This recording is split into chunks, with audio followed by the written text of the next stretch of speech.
What is going on, ladies and gentlemen, boys and girls? You are on the sidelines with the Sideline Guys. Back again, once again, for another MMA edition of the show. This time, we are honored to be covering a pay per view event that is worthy of the pay per view price. UFC 304, ladies and gentlemen.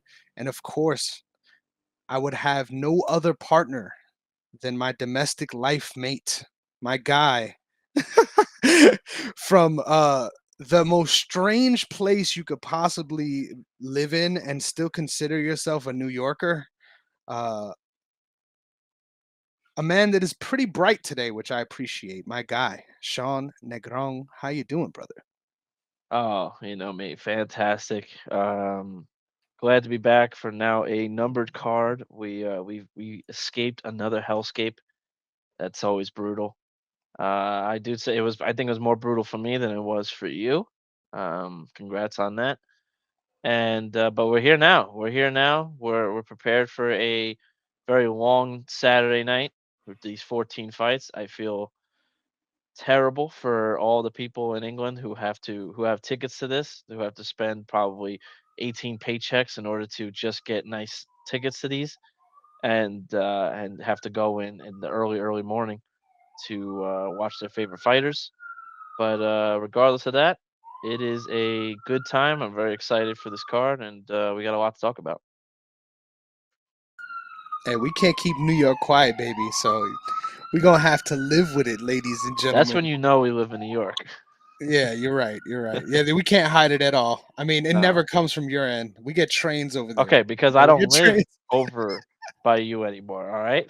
All right, all right, all I right, all right. graduated. All right, Hey, I hey, hey, graduated. hey, hey, hey, hey, hey, hey. All right, let's not get into the red line. Where should we be living debate? Not That's here. right. This is not the I way. But graduated. That's what I'm saying. all I gotta say is I'm excited to be back, and I could tell you're a veteran of the show, man, because right off the top, you're just doing whatever you can to lighten the sting, right? You're coming out ahead of the news, right? So now when I gloat in the fact that I cooked you this week, right? Not only in the head to head, but also in the dynasty, that it's already been acknowledged by you, right? So now it doesn't exactly have the same oomph. So congratulations, brother. You are a true TSG veteran right off the Guy top. I just says got to he say that. cooked me. This guy Yeah. says he cooked me, but he literally was one round away from tying me Okay. So in with that, so with that, why in don't we hold go on, into I'm the not done yet, standings? sir. Why don't we go I'm into not the done yet, sir. standings? One round away from tying me in the head to head. And then yes, I only had three fighters and and I was already going 1-1, so it was either I was going 2-1 or 1-2. So you cooked nobody, all right? You you I had definitely did. you had a very very slim and bleak light of joy, and you thought for a second that this was what winning looks like, but it's not. It's just it's like a very it's like a taste for you because I don't think you know what winning is like. So this was like me throwing Wow. it back at you real Holy quick. shit. I feel like So I'm on ayahuasca right now. There's no way that you legitimately believe what just came out of your fucking face hole off the top. I also got to say, I love how last week, there's no way I could hit this level of delusion and I got destroyed worse than you. So the fact that you're peak delusion right now is fucking amazing. Because after this week, oh, there's gonna be nothing left to say, ladies and gentlemen. But why don't we finally go into the fucking actual recap, which I've been trying to yeah, do. yeah. Make sure you Yeah, give the overall standings of while both we're of these. here. Oh, certainly I will. As it currently sits for our head to head, we just came off of a great week where I was able to have the pleasure of going 8-3, while Sean had the misfortune of going 6-5, which brings our overall record to as follows.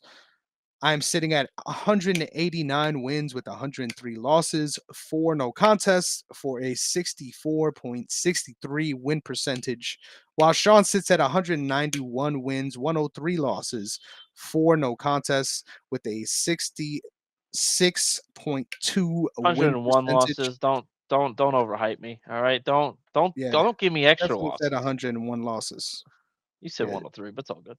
I said 101. Oh, I did. Oh, sorry.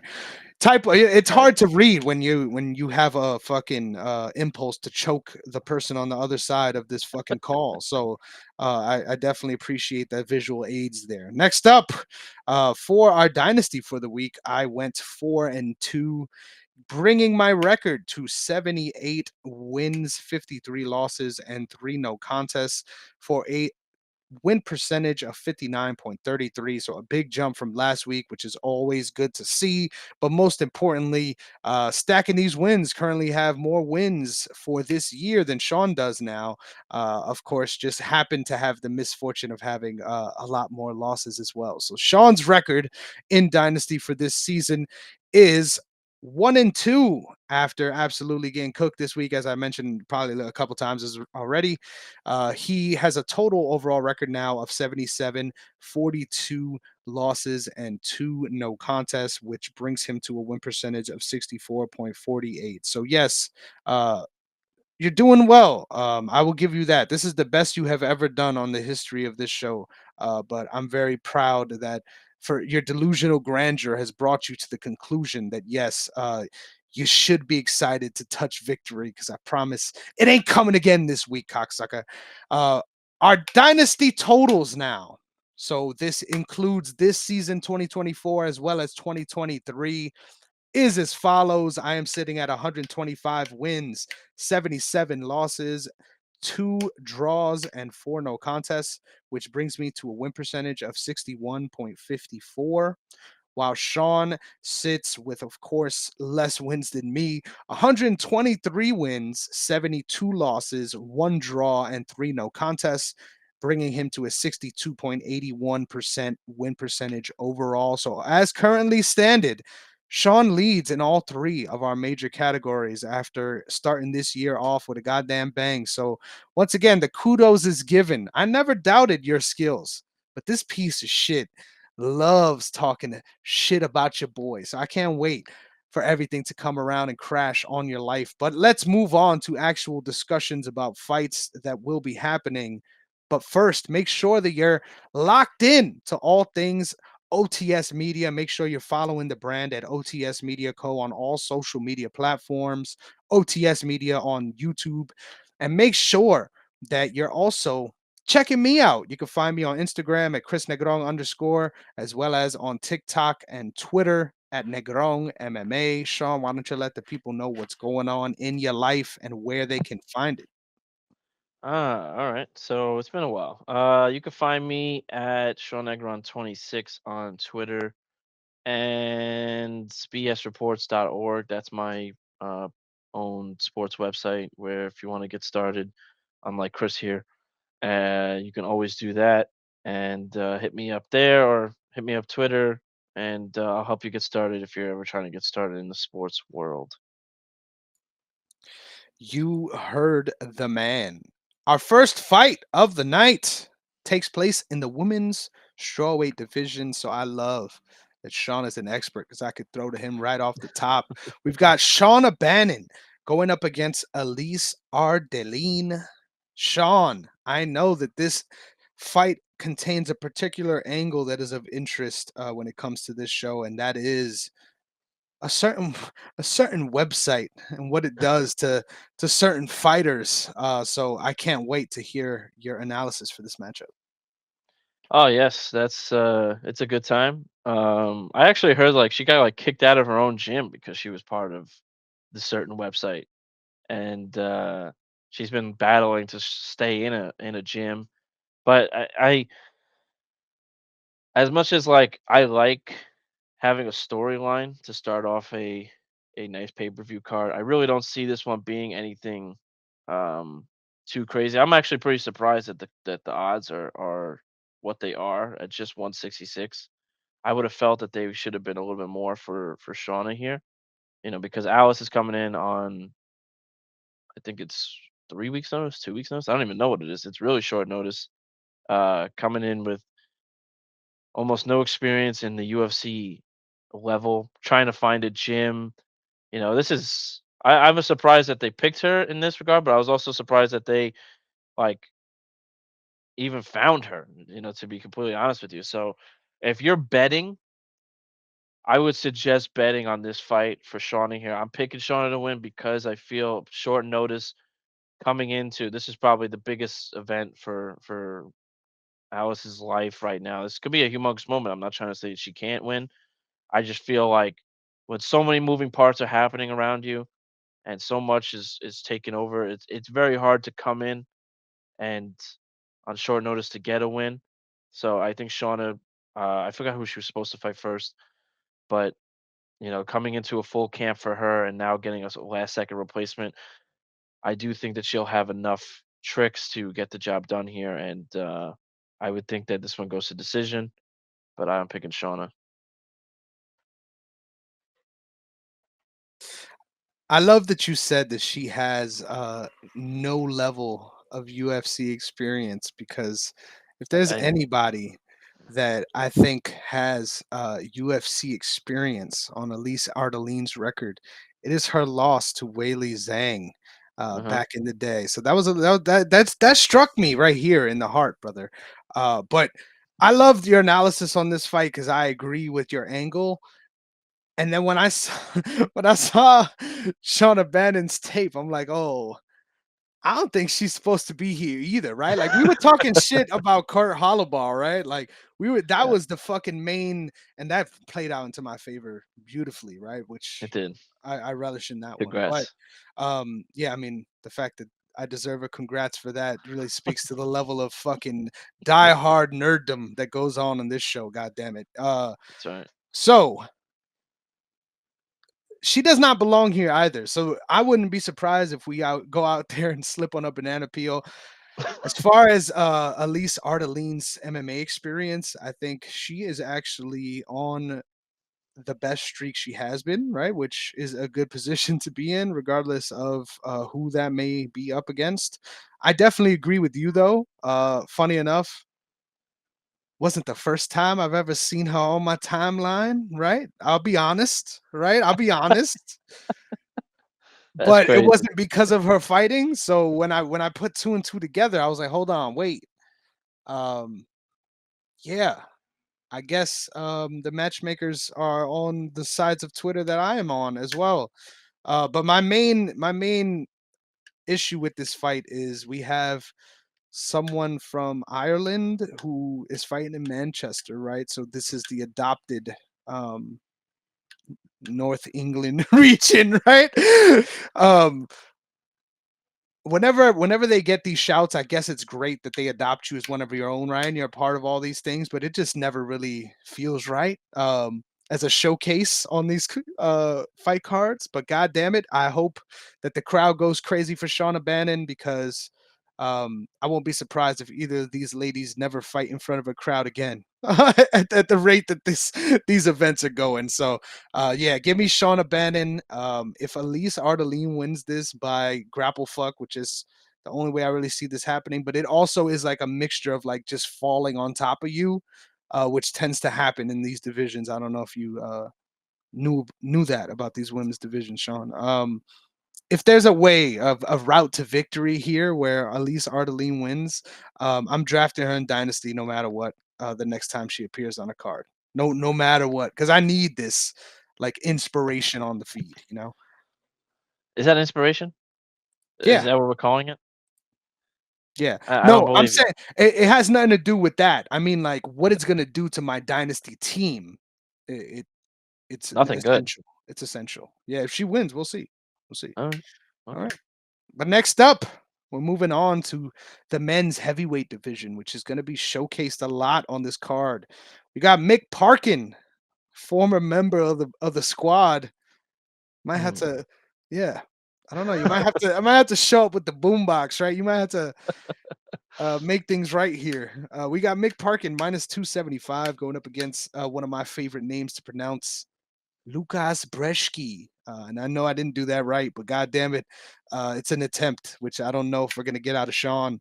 Coming up Absolutely not. plus 246. Um, the biggest thing that struck me about this entire card is that heavyweight sucks. Like that's the first thing that really hit hard when I was looking at the tape. But then something that also hit me hard was like, God damn, Lukasz Brzeski is the king of having his fights commentated by Dan oh, what's his name? Gooden. Dan Gooden? Is that his name? You're muted, brother. I was saying, I is it Dan? I I don't feel feel like like I that goes fused together. two people, right? Yeah, I don't know if Dan goes with it. That's see, that's where you come in. You're the professional. Like I have to look this up. This is crazy. I'm really disappointed in myself because I was excited to mention this and I just fucking botched it. Like, this is terrible. This is terrible. UFC commentator Gooden.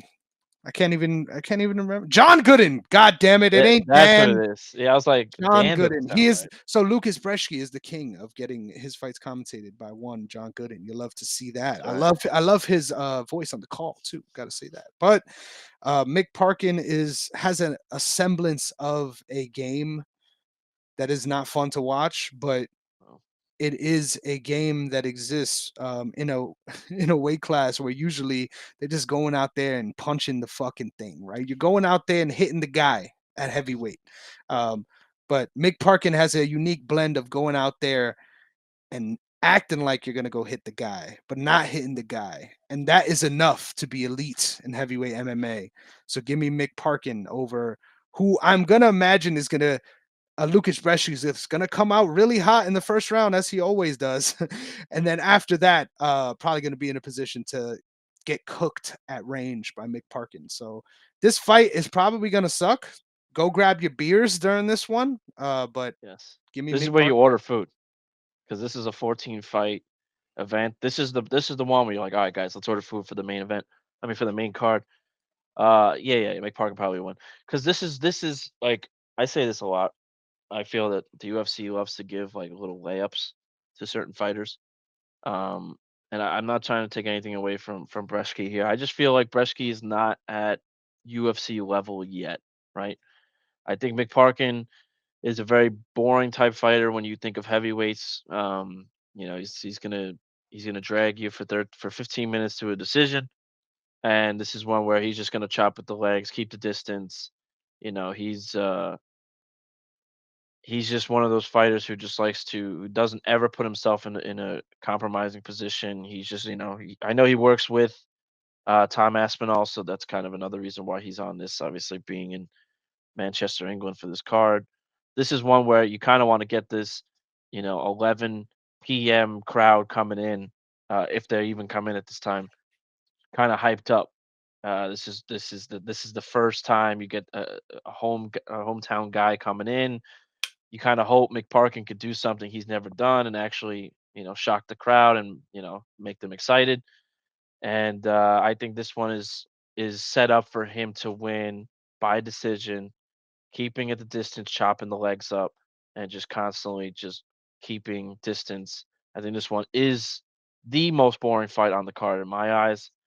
Um, on paper, but who the hell knows? Maybe McParkin shocks us all, just goes out there and goes out there with that like, and I don't want to say because a lot of people complain about this on Twitter that the heavyweight division is just a bunch of fat, unimpressive fighters, in the lower level, and that could be true because there's some of them who just don't look like they're in shape. Like you don't have the Muhammad Usmans of the world running the heavyweight division, but there are guys who, even if they look big, they still can get the job done. And Mick Parkin doesn't help with my argument because he is that guy you look at and you're like, how the fuck is this dude 9-0? And I don't even remember him winning any of these fights. But I think it's his fourth or his fifth now in the UFC. And it's I don't think you could ask a single casual person to name his last three opponents because it's all none of them have stood out, and I feel like that's the one issue with Mick Parkin. Like, yes, he's undefeated and it's great, and he's getting a layup here in his hometown. Um, but I need to see more from him if I'm going to consider him seriously as a contender or even a rank in this division. So, give me Mick Parkin. I don't want to say Brzeski is not UFC material, like I said before, but I don't think that he has what it takes to beat someone like Mick Parkin. And if you don't have what it takes to beat Mick Parkin, then maybe your time isn't ready here yet. That's fair. What I'm trying to figure out with this one is why the fuck is this who he's fighting at this stage? Like are they just trying to clear the roster? Like is this Yeah, a oh yeah, yeah, that's let's get this guy the fuck out of here fight? Like is that 100%. literally what this is? That's 100% what it is, because it's that's the UFC loves to do that. They'll throw in layups for people, hometown guys, but But they'll bro, also you throw in already won 3 fighters. times. Why not Yeah, get behind this guy at heavyweight, right? Why you because would what think are you getting behind?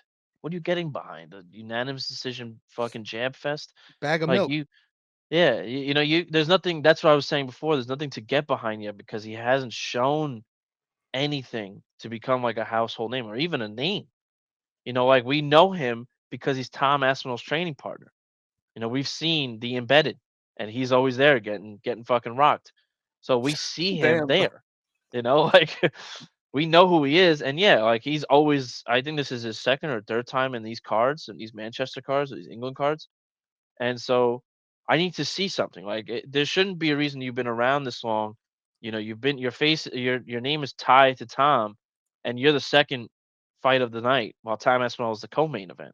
Like you got to build your name up and make some definitive wins to get yourself to be in a main card or even a prelim. Let's get you there. Let's get you to the prelims. Because if you're not here, then you're somehow the fifth event, the fifth fight on a hellscape card that I don't care about, and we're just watching you jab all day. Or even still, like so, I need to see more, and I'm hoping for someone like Brzeski, you could do that too. Even though, and I know the UFC wants to get rid of Brzeski. He's been around a good minute, and I think this one is set perfectly for someone like Mick Parkin to go 10-0, build on the undefeated part, and give it to him. So I think this is Mick's all day. I like that. I love that we get fired up about irrelevant fights on the show. We got Sam Patterson Right. minus 400, which is fucking hilarious. I will get into that in a second. Versus Kiefer Crosby plus 340. So my best part about doing fucking capping this card, right? So I was instantly like, okay, ha, let's look at the easy angles, right? Before we get deep into this, before we understand what this matchup really entails. And then I was like, oh yeah, people are getting pretty hyped up about this Sam Patterson guy, right? Like everyone just we're just pumped up. The Ash Moose thing never fucking happened, right? Where the fuck did Ash Moose go, by the way? Would you believe me if I told you that he had another fight in the UFC? No, I wouldn't believe you. Yeah, and we're both. I'm right. He did have another fight in the UFC. So this is where our brain goes, right? This mush of UFC, hellscape uncertainty. What's exciting about this fucking fight card is that there's fights like this that exist. Because how the fuck is someone with Sam Patterson's skills at welterweight minus 400? And I'm looking at the fucking tape, and I'm like, oh shit, he should be like minus 600. Like this guy Kiefer Crosby fucking should not be here. And you know what was my favorite part about seeing that in the tape again was just having a full recollection of the moment on the show where you were just pumping up Kiefer Crosby for at least like 5 minutes. So I need a mash cut of that set to Blink 182, and I might cry for the rest Yeah. of the night. But this fight sucks, bro. I'm just saying very very honestly. This fight most likely ends in like a very regional level. One of these guys die because the other did the thing. In this case, I feel like it's a Sam Patterson club and sub, but I don't know, man. We've already seen this guy get absolutely sent to the Darklands by a man that would be considered of a dwarven class if we began a World of Warcraft journey. So, Sam Patterson, good luck at welterweight. Obviously, very promising what we have seen so far, but goddamn, they want you to do well in the UFC. With all due respect to Kiefer Crosby, Irish MMA used to be a thing that we would get excited about, Sean.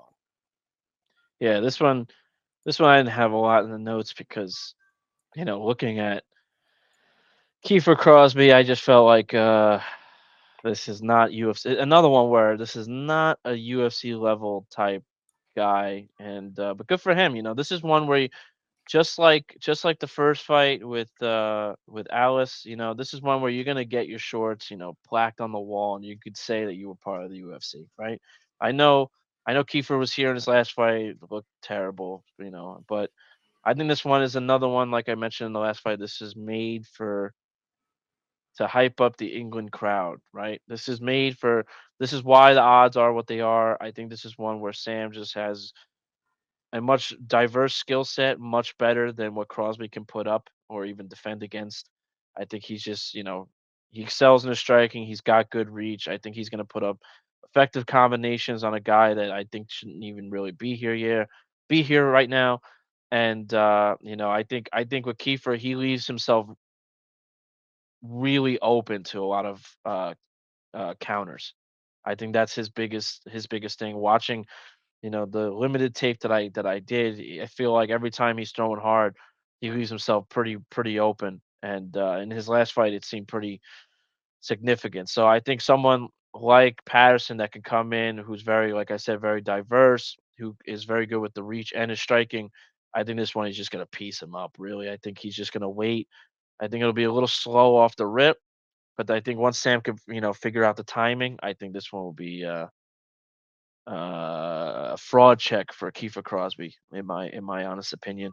And hopefully this is the last time I see him, because if he gets embarrassed again, I think this is one where you got to be like, all right, you know what?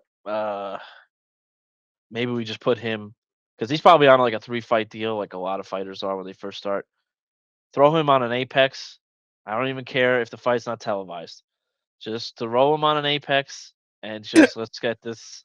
Let's wrap up that contract, because there's just you have to like, I'm one of those people. I know I talk a lot.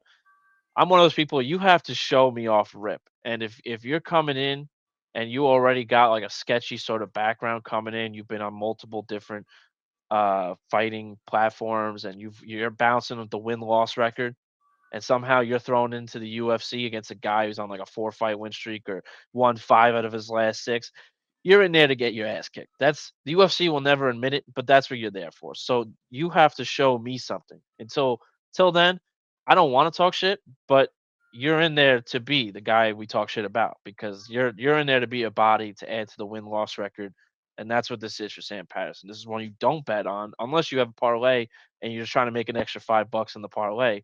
No, But don't do don't that either. don't This is not a don't bet parlay that. piece. This is not a Yeah. parlay piece because this guy should not be minus 400. Like, I look at this shit and bro, it really fucks with my brain because I'm like, bro, there's no way this man. And there's a lot of lines on this card that are just like this that I'm gonna Off. make sure I point out because how the fuck is this man minus 400 in this economy, bro? In this economy, bro? It's economy. Holy shit. All right, next up. This is like sticking a heroin needle in between in between your big toe and Dude, your oh, middle why'd you finger say that? because man, this Oh. right here is a complete different level of MMA than we would have experienced up to this point. Like Oh, yeah. this is like bringing a baby into a Ferrari test drive, like, and they are driving. Like, this is how is this the same experience, right? How is this allowed? This is the level of fights that we have here in the flyweight division. We've got Muhammad Mokaev minus 148 going up against Manel Cape plus 135. Is my mathematics correct, Sean? Am I laying out for you for this one? Are you the one that's beginning here?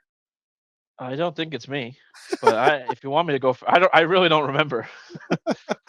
Yeah, I'm trying to figure it out too. So It you could went be first, me. I don't second, care. first, second. Yeah, no, it's you, brother. Go ahead. Okay, all right, it's me. This is awesome, man. I would like to ask you first before I give my predictions and stuff. I feel like this is something everyone's asking about.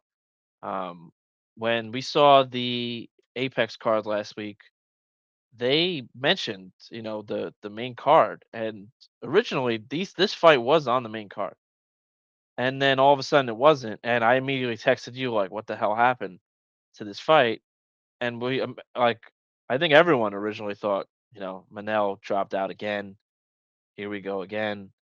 But apparently that hasn't happened. This fight's still happening. But I wanted to ask you. I don't know if you've heard anything, or maybe you could just give your insight. What the hell happened to throw this fight in an early prelim?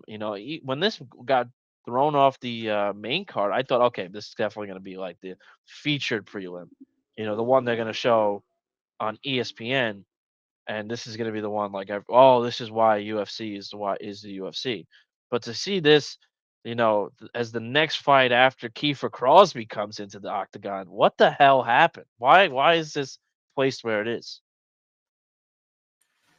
Dude, it's fucking nuts, bro. Honestly, I remember you asking me like what happened because the card shifted, and my immediate response was it must be something with Cape. Literally, I didn't even know what happened, bro, but I just caught wind because he either is the unluckiest man this side of the border, or he is just a victim of the Ian McCall curse, and I'm pretty sure it's option B of those two scenarios. But um yeah, I don't know who the fuck is in charge of these card orders. The only thing that makes sense is this is the resident we are doing something fucked up to the fans fight, right? Like there's a good chance a couple of the drunk guys that already showed up are nodding off after these first three. Let's inject some energy right into the arena, right? Let's base this turkey a little bit so it's not dry by the end of the night. That's the only thing that really makes sense here. I think this is such like the action I expect from this fight honestly rivals most of the fights on the main card. And I genuinely believe that. So this is one of the best fights that are going to be on this card. So I'm pumped about it. I'm glad it exists, right? There was a second we thought it didn't exist. But me personally, I would never put this fight on the prelims or the pre-prelims or even the Apex Hellscape sacrifice hour that we're gonna get into negotiations with the people upstairs with soon, so that we could host it untelevised. Even those fights, no. I would make sure that this exists on the main card at least, because, like I said, this is going to be a banger. So why don't you tell us about how you think the complexion of this fight is going to look? Yeah, I think this fight's gonna be awesome. I think this fight is all about wrestling versus a complete psychopath because I think Manel is an absolute psycho, like in and out of the octagon.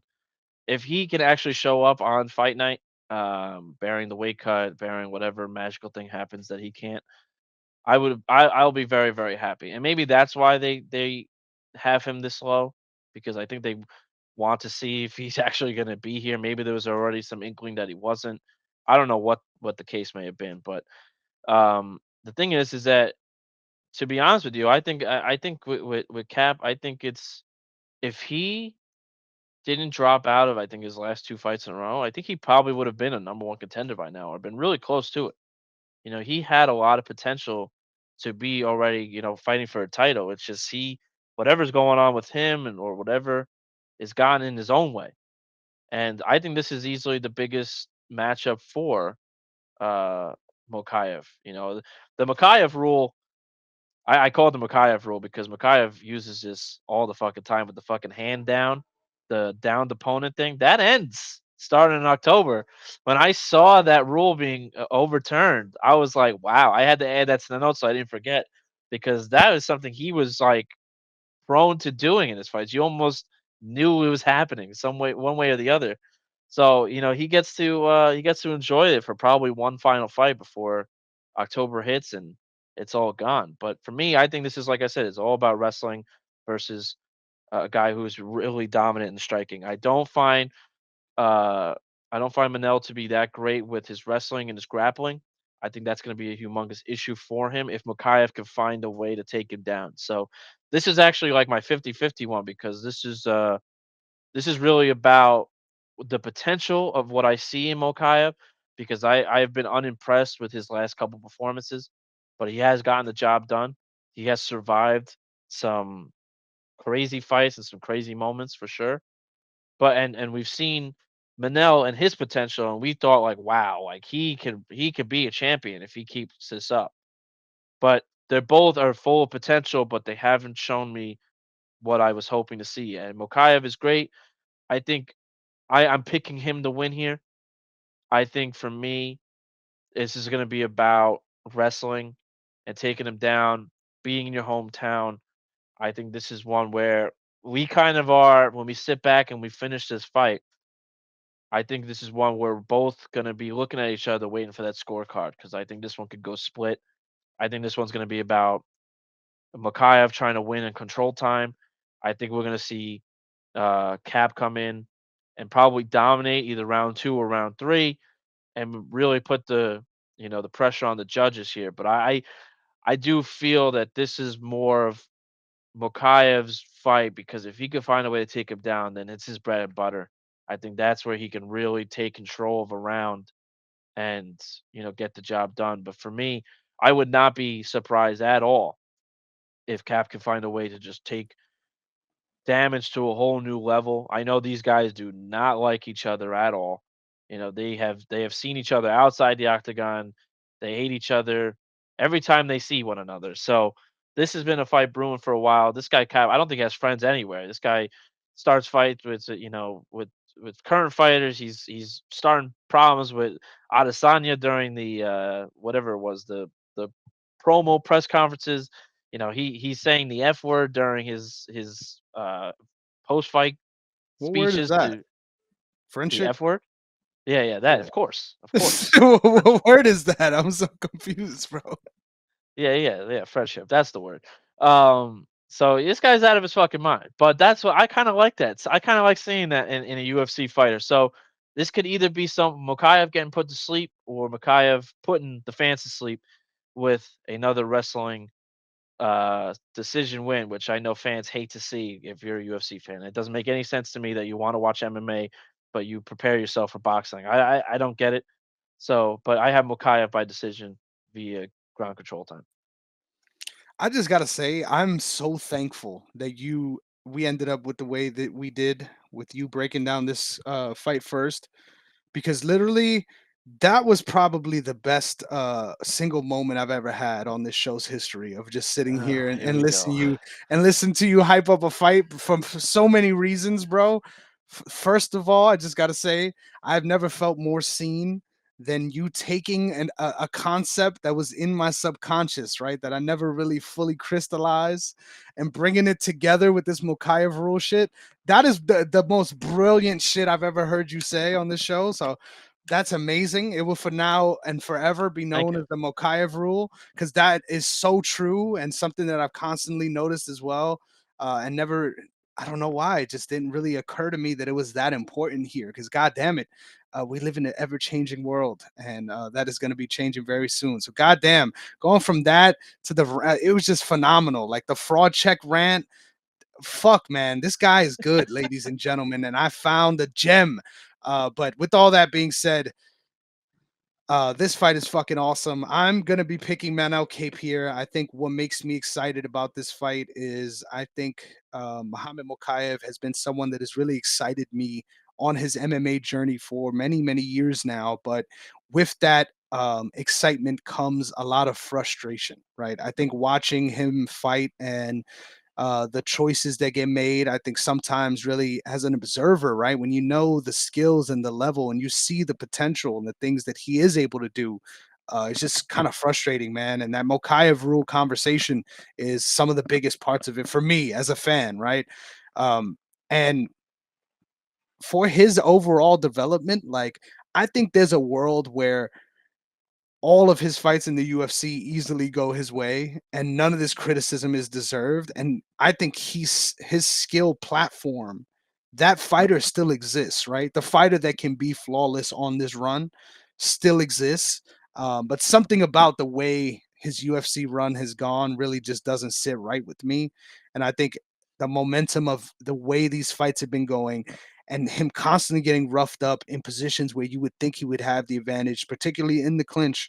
Um, I just feel like this fight, man, really comes down to Manel Cape being a special athlete. And I've been watching him for a very long time. Obviously, his takedown defense has not been the best throughout his career.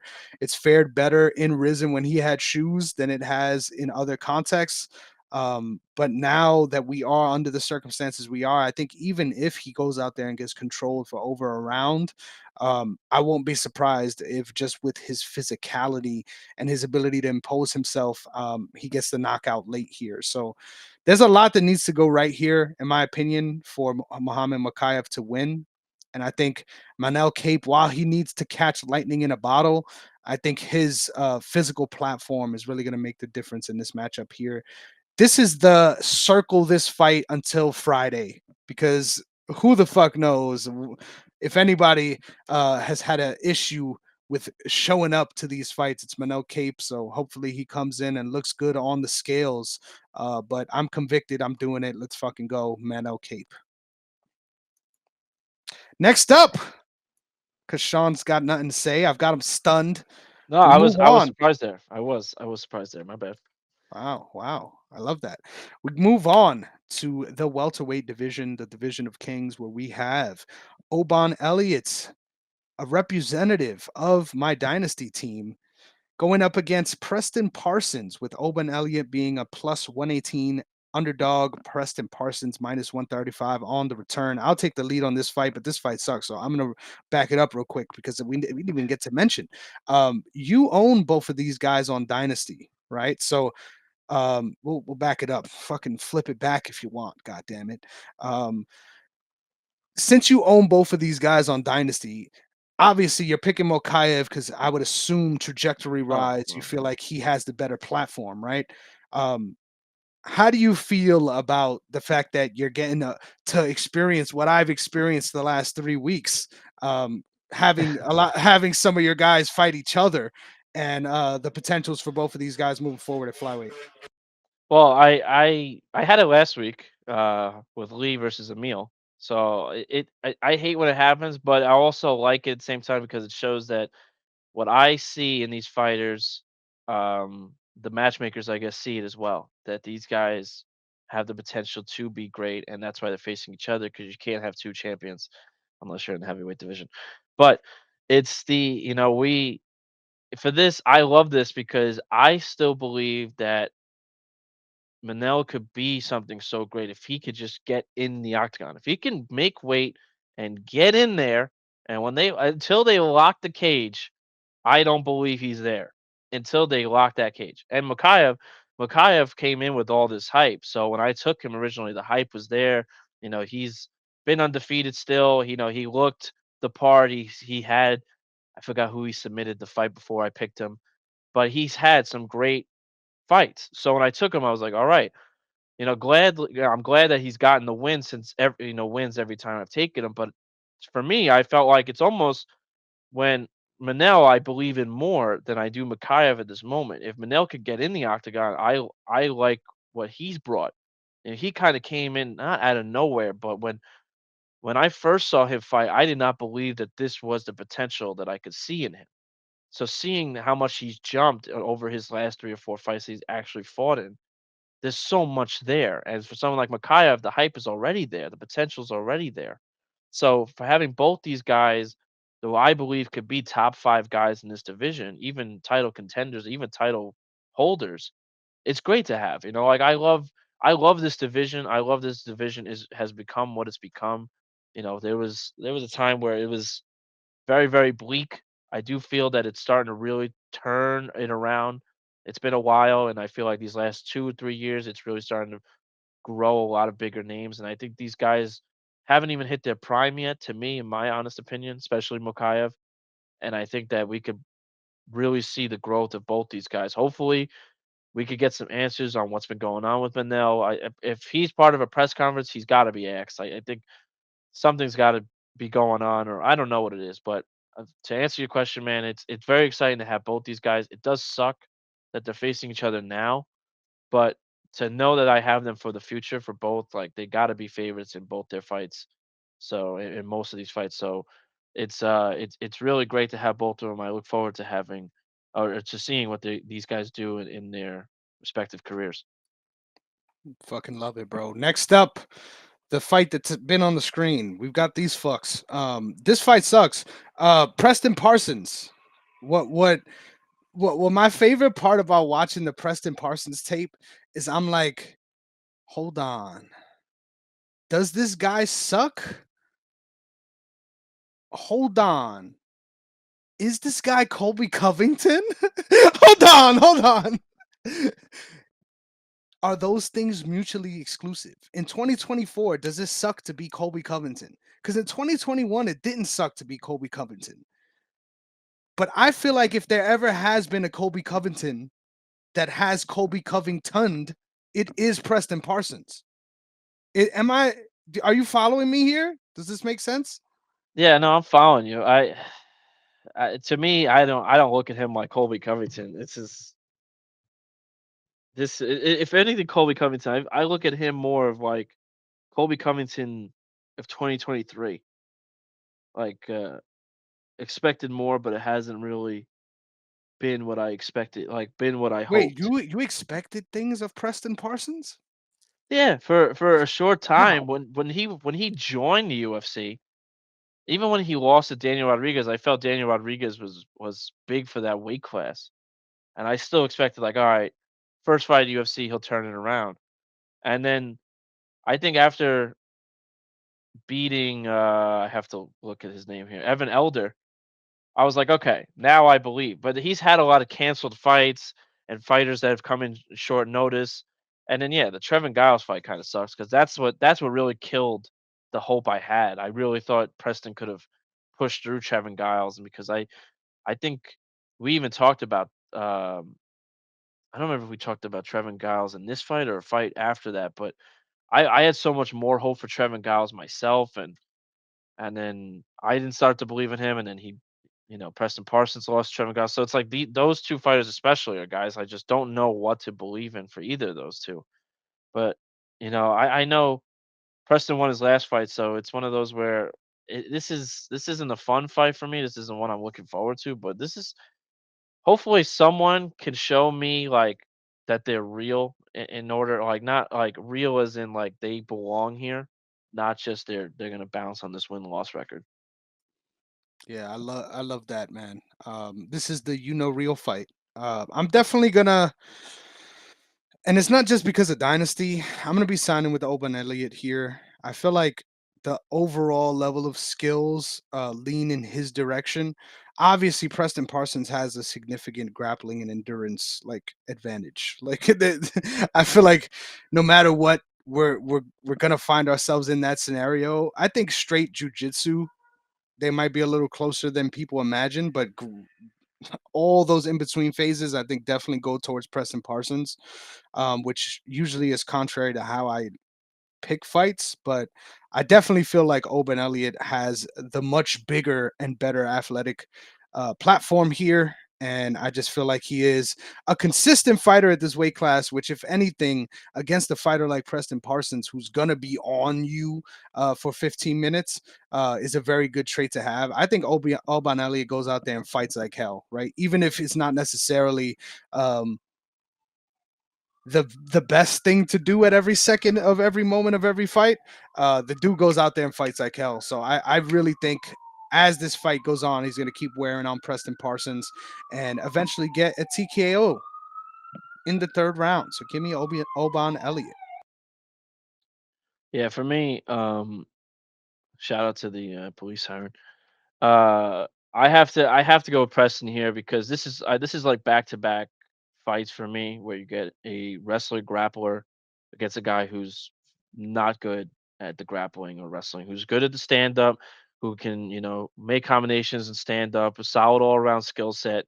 But, you know, even though Oban's got the quick footwork and, sharp striking, and he's able to really keep distance, I don't know if he's going to be able to keep distance on Preston. I do think that Preston, kind of like you mentioned with Covington, I think, it's going to be kind of just smothering Oban here. I haven't seen anything from Oban Elliott to really think that he can beat a UFC level opponent. I know he beat Val Woodburn, but are we really considering Val Woodburn a UFC level fighter at this point? Like, I'm not trying to take it away from Val, but we all know Val Woodburn from the Bo Nickel fight. If you're a casual fan, or just starting to get into the UFC, but this Val jumped up a little too early. Like, I think Oban. is gonna go crazy like hell, like you said, but I just think that this is gonna be where Parsons just has way more experience in the UFC, and even though he hasn't, like I said before, he hasn't shown what I hoped to see in his UFC tenure. At least he has the UFC tenure that I'm looking for. Like I know Oban's beaten contender series guys, and he did beat Val, but I haven't seen him beat a UFC level opponent. So if he can go out there and you know knock the brakes off of Preston Parsons, and holy shit, Oban Elliott's like real deal to me. Like all right, I'll be voting for him on the next one because that's what I've been waiting to see from Oban this entire time is what what he could do with this type of talent and this type of pool. So Preston Parsons is a perfect opponent for it. I don't think he can win. I think Preston just absolutely grapples the shit out of him and just takes him to the submission game and eventually gets a submission victory. I think that's the way to go for Preston here.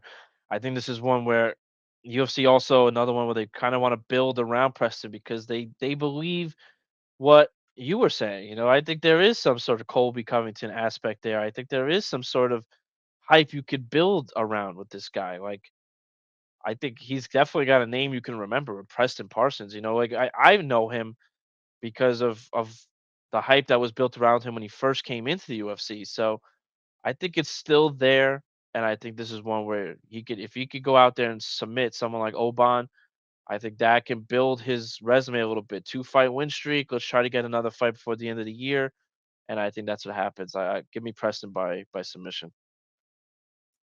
I love that you made the parallel between both those fights because the same way I look at it, I feel like it applies to Oban Elliott and to Manel Cape, where I just feel like they're not gonna be rattled, man. It's gonna keep coming, right? It's gonna keep coming. But the threat, I mean, not having the threat of the power that they faced in previous fights, in my opinion, that's what I felt like made them look a little shaky in their previous fights. So I feel like not having that same level of threat against these grapplers really gives them the advantage. Fascinating to see how these different approaches we take when looking at these fights. Next up, we've got Modestas Bukowski himself, Mr. Modestas Bukauskas, minus 155, going up against Marcin Prachnio, plus 136. I don't know why I rolled the R because that man is from Poland, but uh, I'm excited for a fight that absolutely sucks. Sean, you get to go first. So why don't you do something? Yeah, this is one where I actually felt this should have been the first fight of the entire card. I thought this was, I did not believe in this one whatsoever, and I also thought that this was the first fight. This is in my notes as the first fight, so maybe I saw it a different way, or maybe my brain told me like this fight's trash. Let's get this on the first. Like let's finish this one. Let me get the notes on this one quickly. But this one is to me, I think this is. I would be very surprised if Modestas doesn't win this one. To be completely honest, I think he's very versatile. I think he's got a really good mix of technique when it comes to his power. I think he could find a way to keep this moving along the cage. His kickboxing skill is pretty solid for someone that going against Prachnio here, if I'm even saying that right. But my big issue with Prachnio is his chin and his defense. I felt like he can get hit, and he's someone that is shown to get hit and has been very questionable at best when he's on the back foot. And I think someone like Modestas is someone who could be so versatile in this fight will keep Prachnio very very uncomfortable, and will have a very difficult time trying to figure out what's coming next. And I think that's just going to lead to disaster. I actually could see this one ending in some sort of high kick knockout. I don't even know how many Bukauskas has got under his belt in that, but I have a really difficult time believing in Prachnio with what he can do with the counter, with his counter strikes and what in his defensive capabilities. I think he's someone that's just going to try to avoid instead of trying to find a way to make this onto to the offensive and try to use some technical striking. And I think the reach advantage is going to be a big issue here. I don't think he'll be able to keep this fight at distance. I think this one is made for Modestas to really put a stamp on a big victory and into his career and continue to push him forward. But I don't know why I had this as the first fight in my notes. Maybe it's just that's what I thought in talent wise. but definitely Shauna takes the cake with and Alice with the first fight. But I have to believe this is Modestas all the way. I'm gonna say by knockout third round. Dude, fucking phenomenal because not only is Modestas Bukauskas a serial kick thrower, but he has not landed a head kick KO. So that would be one for the mantle right there. Um, as we usher the guys Yo, in real again, quick, of are you course. have? Is there a fire happening like in No, on no, your no. I block? promise What's you, this going is, on? Right? this is tame compared to most days. No, I get It's that. just For the frequent, people you who know. aren't New I'm in Yorkers, between. I'm in between three precincts. Like, I am within spitting range of three different police precincts. So, um, you love the Bronx, ladies and gentlemen.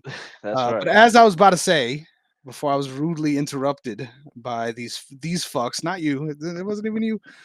Um, yeah, this guy throws the fucking kicks and gets the job done. All right. I remember Marchin Prachnio for being equal parts of one of the worst fights I've ever seen with William Knight. And that memory is etched into my brain because there's a certain stutter step that comes to Marcin Prachnio's fainting game that completely ties into everything you said about this analysis. I think Modestas should be about minus 200. Um, the skills are there for Modestas, but for whatever reason, it seems like he just can't put it together at this level. Like, I encourage everyone to look at his Cage Warriors fights. I know obviously you argue he's fighting lower competition, et cetera, et cetera. The skills are the skills. Like, you could see them against whatever opposition. I feel like he's really not living up to the same level that he has under these lights. I don't know what it is. I don't know how to fix it. But a matchup like this definitely helps bring you towards victory, certainly. So I agree, man. We're doing it. Modestas Bukaki for the win. Next up, we've got a guy that Sean I know is very huge on, but unfortunately he did not get to draft him. We've got Caolan Loughran minus 195. I'm just making shit up at this point. Versus Jake Hadley plus 180, one of my dynasty guys. So excited to see him return for the boys. Sean, I just made you go first, so I'm going to tackle this one, but I'm going to be very brief here. God damn it. I'm going to be very brief with this one. I'm a big Jake Hadley guy, right? We saw me draft him. Um, but this is a moment where I learn a lesson from one Ian Machado Gary, right? Just because you hate somebody doesn't mean they suck as badly as you think they do. All right. I'm not saying Ian Machado Gary doesn't suck, but my hatred of him has clouded my ability to gauge the skills. I'm not going to allow that to happen here. I think Caolan Loughran deserves to be a favorite. He has a more well put together game. Kind of reminds me of Cody Stamen a little bit at this weight class. Someone that's really solid, athletic build, and very consistent with their output. And that's the most important thing to be at these weight classes, in my opinion. Even if you're not necessarily landing with power, just fucking put it out there because everything in these exchanges gets so frantic. It's easy to see how things can end up going his way. Now, obviously, I'm rooting for Jake Hadley here. I want him to win. I think skills for skills, considering who both of these guys should turn out to be, I think Jake Hadley should win this fight. This is another fighter that hasn't really lived up to their athletic potential in this weight class. I don't think there's a bigger flyweight, dude. This dude is fucking jacked at this weight class. Insane. But obviously, that's why he ain't fighting there no more, cocksucker. We moved up to bantamweight, and that's the big key here. I think I'm siding with Caolan because although he sucks and it shows on the tape, like I genuinely believe he will get fraud checked soon. This isn't the fight for it to happen. I want Jake Hadley to turn it around here, but I just can't bet on that potential, despite the fact that I drafted him. So I'm going with Callahan. How you feeling, brother? Yeah, yeah. This is one where I got fraud checked for even picking him in Dynasty. I think this is the guy I dropped. I remember, right? Did I have this guy? Because there's so many guys. Yeah, no, There was some. you never picked him. I thought you did Oh, as well, thank but you God, never did. thank God. because this is the fight I remember versus Taylor Lapulus. I remember this was in Paris for the Gon Tuivasa fight, main card. I remember this one. I was in, I think I was in Tampa when I saw this card, and this was a fight where I actually thought I picked Caolan to win because I thought, it was going to be close, but I thought Taylor Lapis was heading towards the end of his tenure in the UFC, and I thought Caolan coming in. I remember literally saying that even though I believe in experience, I think Caolan can prove to be a little too much for Taylor Lapis. And man, was I fucking wrong. That after that first round, I remember going, "What the was I talking about?" I am fraud checked. No one's watching this shit anymore. No one's gonna listen to me speak again, because and I almost picked Hadley to win because Hadley's now coming up to 135. But the one thing that bothers me is the fact that he is coming in on short notice. The fact that he is coming in on short notice after losing two in a row in a different weight class.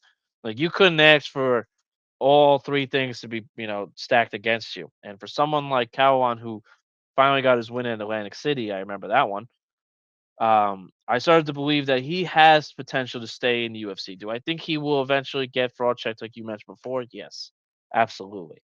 I just don't think it's this one. Like, I think this is one where it sucks because I like Hadley as well. Maybe you like him a little more, but I do think that he has the potential to really be great in the flyweight division. I think he's just had some unexpected, some I shouldn't say unexpected, some bad fights or maybe bad camps. I don't know what it was. I've been a little disappointed of what I've seen from Hadley, and I don't know if taking this fight was a good idea. I get it. You want to be on this specific card, and that's great. I just when you look at the long term picture here, I don't know if this was the best choice. I would love absolutely nothing more than Jake Hadley to come in there and knock Cowan's fucking head off. Dude, that would make me so fucking happy. But I don't see it. You're going to be very undersized here. I know you're big for the flyweight division, but you're still going to be small for the bantamweights.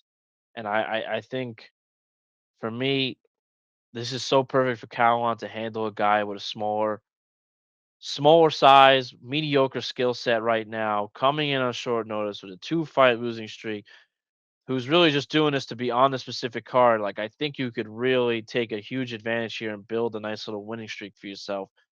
And I think this one is made for Caolan to win, for his fight. Not that the UFC made this, but for him. And I think Hadley's gonna have a really difficult time dealing with the power and the amount of striking at a specific time. I think power is gonna, like I said, is gonna be a really big issue. And I don't see this one ending via TKO or by ground and pound, but I think this is one where Caolan will just be the clearly better fighter here and kind of overhyped in my opinion. Yeah, both of these guys are kind of like stiff in the exchanges, but I think Kowlon is the more fluid and more willing to exchange on the feet, which definitely helps make the difference there. But next up, we move on to the halfway point. Can you believe that? It's all downhill from here. God damn it. Cause honestly, I was I was looking at the fights and I'm like, holy shit, like I feel like Bruce Buffer right now. Like, do I have the energy? Can I do a Buffer 360 for the main event after everything we've been through? I don't know. But next up, we move back to the women's strawweight division, which once again, speaking of being in your proper weight class, love to see this woman back in what I think is the best weight class she can potentially make a run in. Molly Meatball Mccann, Meatball. minus Uh, 325, going up against Bruna, Brazil, plus 280. The war of the Liverpudlians going up against the Brazilians continues because for whatever reason, they just throw every apex Brazil level fighter at Molly McCann to give her a win. Sean, it is your time because it is peak women's MMA, brother. Why don't you lead the dance? How is it that I always get the fucking women's MMA first? Like, this is like 3 cards in a row where I'm always doing it first. Like, and it just happens to be my turn. Not like that. Not saying that I don't want to. I'm just saying. I feel like something's going on here. Maybe you have picked this before we start recording, but it is great to see Meatball back after a win. This is fun. I think the UFC and I think everyone has kind of figured out that Molly has a very difficult time against certain grappler, wrestler type submission artists. I think she has very much been a little bit over aggressive and put herself into some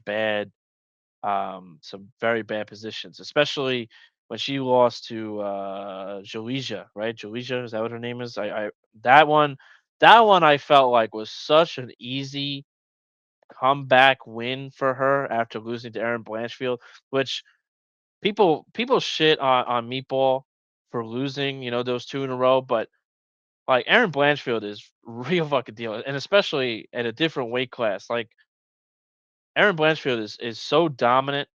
She's gonna be a champion, and like she's incredible. So, but I think when she loses to Jaleesa like that, you really like you're like, what the fuck? Like, what the hell is going on? Because I don't think anybody picked Jaleesa to win. I don't even think her own team thought she was gonna win. She was crying after her armbar win. I was surprised, and that was because Meatball put herself in that position. She just was doing way too much, and she put herself in a more uncomfortable position. And like it almost seemed like she had no idea how to like get out of a situation, so she just made it 10 times worse. And she threw herself into the armbar finish. So like her coming back now back at 115, she got herself an armbar finish, but after the review, I remember that. I'm glad to see her back. Bruno Brazil is a great opponent for her because I think Molly McCann's boxing is relentless. I think the pressure is going to be relentless. I think she could do so much in this fight against someone like Bruno Brazil. I think the striking differences are very significant. She is a crowd favorite. This is one where she will get the crowd going. I think what time will this probably be? 1 a.m. for them. This is this is a fight you kind of need. And I think this is why it's placed at this place. I think I'd be very, very, very, very surprised at 115 weight class if she doesn't go out there and just fucking tries to beat the brakes off of Bruno Brazil. I'm not saying that Bruno Brazil isn't better fighter than her or anything. She's a decent versatile striker with strong Muay Thai. I think she could go out there and get herself a nice little, rear naked choke finish herself. I think it's there set up for her if Molly Meatball gets herself back in another bad position. But I really think with Molly striking, it's just going to be way too much, way too overwhelming for someone like Bruna could get herself in those type of positions. I think now Molly knows, she even did that grappling match to get herself back into feeling confident about being on the ground game. I think she's trying to get herself back into being an all-out versatile uh, fighter instead of just being just someone who, gets the crowd going by beating the shit out of everyone and just being who she is and being involved with Patty Pimblett and being friends with him, and whatever. So I think this is a great fight for her. I would be I'd be very surprised if it doesn't end via finish. I think this is a perfect fight to her to really get herself back really in this in Manchester. This is a very nice one for the Manchester fans and all of England really because this is like a lot of fan favorites are on this card, and I feel like it really starts to get extremely hyped up with Molly here. I think there are other fighters that we've talked about that the fans love, but I think when Molly comes out, like that's where I think it's going to start with getting these big names starting to really, electrify the crowd. And I think this is if she gets beaten up, I think this is going to be a very silent night with the times. But I have to believe that Molly Meatball goes in there and just beats the brakes off of her, and then I can absolutely see her going to the ground and getting another submission victory, kind of make a statement like she did in the first one, in her last fight. I mean, so give me Molly Meatball here. I think this one's going to be pretty dominant, um, and I'm excited to see what she does after this. So, are you familiar with the wrestling term "cheap heat"? Do you know what that means? Cheap heat. I don't think I do. I've So definitely it heard of it. it refers to the act of throwing somebody on in their like hometown, right? Like no matter what, it's gonna be hot on the cans, baby. Yeah, we're gonna get some fucking so we're gonna get lively, and I think Molly McCann is the definition of cheap heat because god damn Yes. it, how the fuck, and once again, this is, we talked about this earlier with the Shauna Bannon fight, but the Northwest Derby is making an opinions here on this show as we speak about the Manchester City Liverpool soccer rivalry on this show for a second. Mm, A person from Manchester would never cheer for a Liverpudlian other other circumstances. I can't even fucking talk. I'm so excited to talk about this fucking football rivalry here. They would never cheer for a Liverpudlian, but god damn it, that's what they're gonna do here. This is why, once again, this regional, hey, you're close enough, cocksucker. Shara Bullet, we're going to the Arab Emirates, cocksucker. You come over here. Like, no matter what, if you're vaguely a part of that region, you're going to be cheered as if you're one for of sure. their own. And Molly McCann is the resident cheap heat artist of this entire fucking roster. And I can't say I don't love it, bro. When she goes out there and is double legging bitches on their head and the crowd is going crazy, there's nothing better than watching someone physically manhandle other people in their weight class, knowing that they are seconds away from being submitted, knowing that they are also have the opportunity to land some spinning shit that could turn the tides. Like Molly McCann is fucking theater. And if you're not a fan of Molly McCann, I might not fuck with you. You know what I'm saying? I think genuinely she is not a representation of like the best fighter that you can be in MMA, but god damn it, she's a representation of what it means to be a fucking fighter. And I think she deserves the level of push and pull she gets from the UFC. But I think it's also worth considering between you and I, people like her and people like Patty Pimblett probably should get drafted for Dynasty early. Because god damn it, when you're getting fights like this coming off of relatively competitive or close losses or wins, like you're getting fights and showcases like this early and often, might be someone worth glancing at, even if we don't like their upside. I haven't even talked about this fight really, but I've talked about this for a long time. Um, I think I agree with you. Another fight where I kind of look at the odds and I'm like, maybe the odds shouldn't be this wide. Like maybe this is the crowd bumping these up. I could definitely see Bruna Brazil going out there and being the more physical fighter because she is larger. Don't sleep on that. But I think I genuinely agree with a lot of things you said. I think the boxing is going to be the biggest key for Molly McCann. If she can be successful on the feet and the threat, including the feints of the takedown, I think that'll just be enough to be able to win a fight on the feet without even getting involved in the grappling. Is that something that I think Molly McCann is capable of? Hell no, because like you said, she's working on her ground game and she's a fucking fighter. She wants to go out there and fucking fight in all phases. And I love that about her. So whatever the fuck, I gushed a little bit about Molly McCann. Once again, I don't think she's the greatest fighter on this roster, but I think she's going to continue to be placed in advantageous matchups. So give me Molly McCann, god damn it. Whew, that was a mouthful. Next up, we've got Sir Nathaniel Wood minus 425 going up against Daniel Pineda plus 360. God damn, those are wide odds for a featherweight fight. Nonetheless, I love this matchup for Nathaniel Wood. I'm a big Nathaniel Wood guy. I love them at bantamweight. Love the way he's also been able to fill out at this weight class. Obviously, um, coming off of competitive fights, it's weird to see people favored this high, right? I don't think Daniel Pineda is a bad fighter by any means. I'm a big fan of his what is it? Turbo button in this division. That motherfucker is raw power, whether it's in the grappling or in the striking. That guy can put anybody out in either of those phases, which is always exciting to watch. Won't be surprised if we see more than two guillotine attempts from Daniel Pineda as we get band for band in the background. You love to hear it. Um, My guy Nathaniel Wood should be able to go out there and outpoint Daniel Pineda on the feet without even getting involved in the grappling. I think the more we involve ourselves and get sticky with a guy that's clearly larger than you, it's just going to sap at your gas tank. Just go out there, do what you got to do from the outside, and you should be able to pick up a win. God damn it! But something about the odds, right, and something about the way this is set up feels like a trap to me. Like this is trap fight all day, but give me Nathaniel Wood.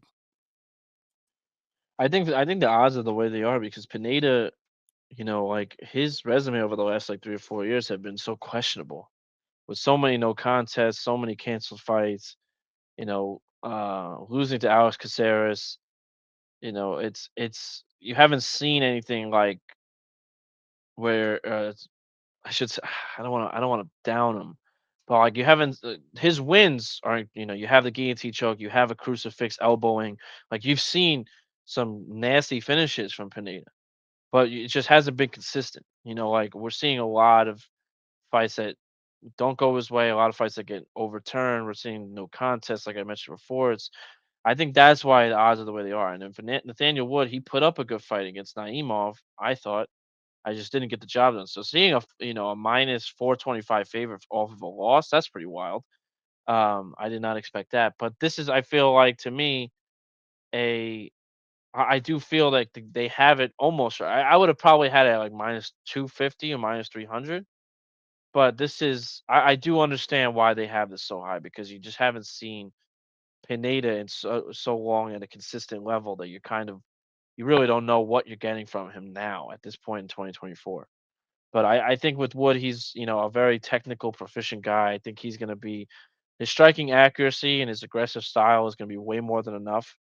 So facing a guy like Pineda, my big thing about Nathaniel Wood is I want to see how he does against guys like Naimov. Like I felt like Naimov was a huge test up for him, like in competition, I and I think he won felt that fight to this day. Sorry to cut you off. yeah, Continue. no, I'm with you. Like I felt that was a very close fight. And I want to see that again. I want to see him fight at that level, and I don't think Pineda's at the Wood and Naimov level. So I think this is one where you get him kind of back in the win column, and maybe they do that fight over again, or maybe they'll cross paths again because that's a very questionable fight for sure. Um, People like to say because that fight was in Abu Dhabi that they kind of leaned it toward Naimov in that regard. I think I think it was I don't want to say that like that. I think it was questionable. I think it was something where I even think I picked Wood to win that fight, or I think I had Naimov winning that fight as my picks. But watching the fight, I think I had Wood winning the fight. And then I think I remember, if I remember this correctly, I believe I was like, "Thank God!" Like I texted you that or some shit. Like, all Bitch, right. we were in the same room watching that fight. Yeah, yeah, I remember. Oh Yeah, yes, yes, yes. You're right. We were. So then, yeah. yes. Now I definitely I'm remember it. fucking forgettable, aren't I? You love Yes, to see it. yes. Yeah, you're right. Well, it's something you got to fix that yourself. All right, that's something you have to Yeah, look yeah, in the mirror about. you're right. But for this Dementia, one, like I dementia, said, Joe. I'm gonna start calling yes. you that as well. Oh wow. All right. Here we go. Um, Yeah, I think, like I said, I think this is one where we could definitely see Wood versus Naimov again. I think that's his level. I think this is he's a much different level fighter than Pineda here. I think his aggressive style is gonna be way more than enough for Pineda, and I think this one's gonna be a little bit of an easier showing for the fans to see. I think the fans will clearly see Nathaniel Woods on the rise again, and The wood give me is on the Wood. rise again, ladies and That's right. gentlemen. You like that? You I know you fucking like love that. to see it. Holy shit. Next up, we're moving on, god damn it, to one of Sean's most Oh. favorite dynasty matchups that he could get on this card. Because I'm not gonna lie, as soon as I saw this, I was like, fuck. We Let's got see. Arnold Allen minus 235 going up against Giga Chikadze plus 210. One of many head to heads coming up for this card, which is what makes this card so goddamn exciting because there are many head to heads here. Sean, you get to go first. So why don't you tell us who you like and why? I am taking Arnold Allen. I love me some Arnold Allen. Hey, yo, pause. But like dude, he's such a good fighter.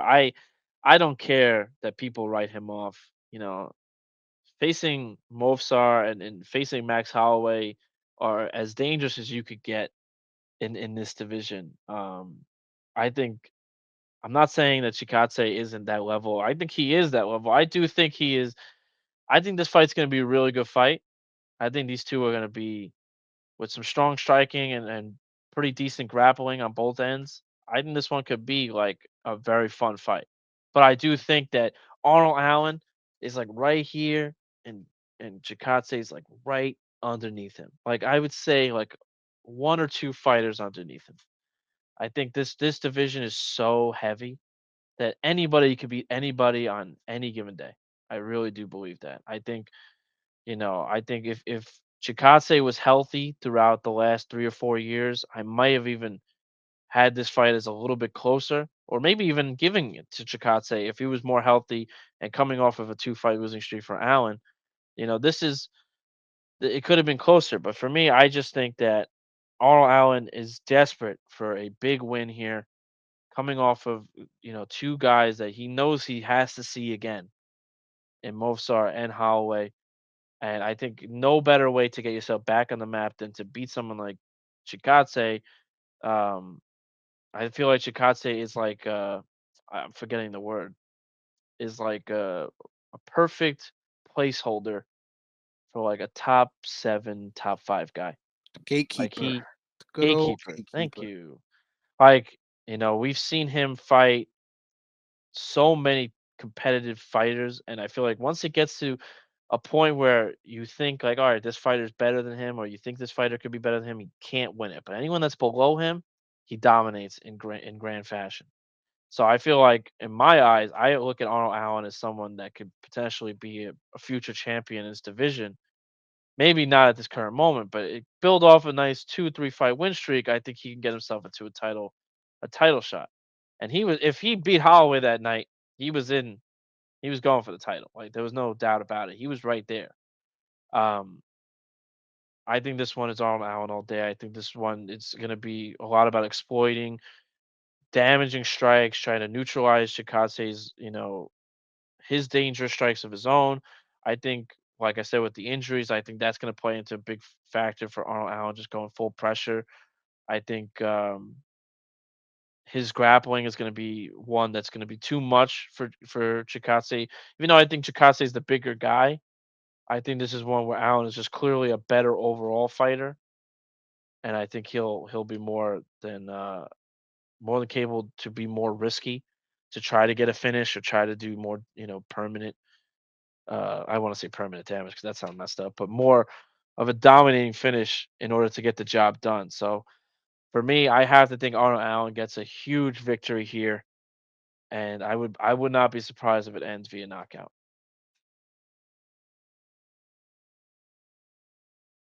I love that because he's like, yeah, if there's anyone with the more potential to give the other CTE, it is Arnold Allen. Yeah, man. The saddest part about Giga Chikadze's career, in my opinion, is just the way it's all played out, right? Yes. I think we live in a world where this is his division, where he beat Max Holloway on the way up, and he's the champ. Um, but when you don't fight in your prime years, man, it just takes away from all the momentum you could possibly build. I thought he looked great against Alex Caceres in what is a pretty favorable matchup, right? Most circumstances. Mhm. Um, but all things considered, man, I just feel like I agree with you. The ceiling for Arnold Allen is just too high. And if he loses this one, I think it might cause me to rethink how I view him as a Me prospect too. because it's that level of a you should win this. And honestly, that's a very tricky position to be in coming off of two losses, right? Like this is a very much so we might be watching someone implode and it feels like it's impossible in the moment, but it could very well go that way. We've seen it happen with a lot of different fighters, right? But I don't think we're in store for that. The guys that he's lost to are the absolute cream of the crop in this division. No shame in losing to those guys. Obviously, big fan of everything both of these guys have been able to accomplish and their styles. Like this is going to be a fucking exciting fight, no matter which way you slice it. I'm a little worried for Arnold Allen, right? I thought in some other tape, I just feel like he is also there to be hitting exchanges, Oh yeah. and he welcomes exchanges a lot more than most people in this division, um, which obviously makes for some fucking awesome fights. But at the end of the day, puts him in a lot of danger against someone as dangerous as Giga Chikadze. It gets sketchy, but once again, I am going with the same person as you. I just feel like at the end of the day, Arnold Allen's skills are so good, and he should be 10 times the grappler Giga Chikadze is, while I argue Giga's probably 1.5 times the striker that Arnold Allen is. So I play the advantages. Give me Arnold Allen. Next up, this is the part of the card where, yes, all these fights have been fun so far, but now we realize that, hey, this card ain't as sexy as you think it is, right? Like you're looking at this, you're like, hold on, like, have I gotten duped here? Because obviously it's always good to have the two title fights at the top, but when you consider this as the main card, you're like, man, why is Mokaev not here? I mean, we already talked about that, but we'll leave that where it is. We got Christian Leroy Duncan, CLD, going up against Gregory Rodriguez. This is another head-to-head Dynasty edition with my guy CLD going up against Gregory Rodriguez. As I watched the tape, I thought it was very easy for me to cop out here and just side with the grappler, right? That's what it's easy to do in these streets. But god damn it, I don't take the easy route. I think both of these guys have the power to put each other out. So this is going to be a dangerous fight no matter how long it goes. I think of the two, Gregory Rodriguez's ability to go is undoubtedly much more battle tested than Christian Leroy Duncan's ability to go is. Like Hmm. that motherfucker Gregory Rodriguez. Shout out to Theo Vaughn is like a deaf Jack Russell, bro. Once you get him out the car, you ain't getting him back in, cocksucker. He's gone. Um, Gregory Rodriguez is all action, and it's always fun to watch his fights. But I think ultimately that's what's going to lead to his downfall in this matchup. I think his willingness to crash the pocket is just going to get him in trouble here. I think Christian Leroy Duncan doesn't get the respect he deserves for how technical of a fighter he is, um, especially on the feet and what he's able to do in the Muay Thai. I love his elbows, and I think his elbows and knees specifically are going to play a big part in this fight because of how aggressive Gregory is. At some point, Gregory's going to get tagged and he's going to be forced to shoot a takedown. And I just feel like that's where we find this finishing sequence here. Big fan of both these guys. I won't be surprised if Gregory Rodriguez goes out there, takes him down, and submits him in the first round. Like that's 100% in the cards as well. I don't think Christian Leroy Duncan is a fraud when it comes to grappling, but we just haven't seen him get tested at this level yet, right? So you never really know. And I know Gregory could pull those things off. This is a fun fight, but to me, it feels like a simple fight. Like I feel like at the end of the day, we've seen Gregory come short in very similar matchups to this one. So just kind of have to lean with my guy, CLD. How you feeling, Sean?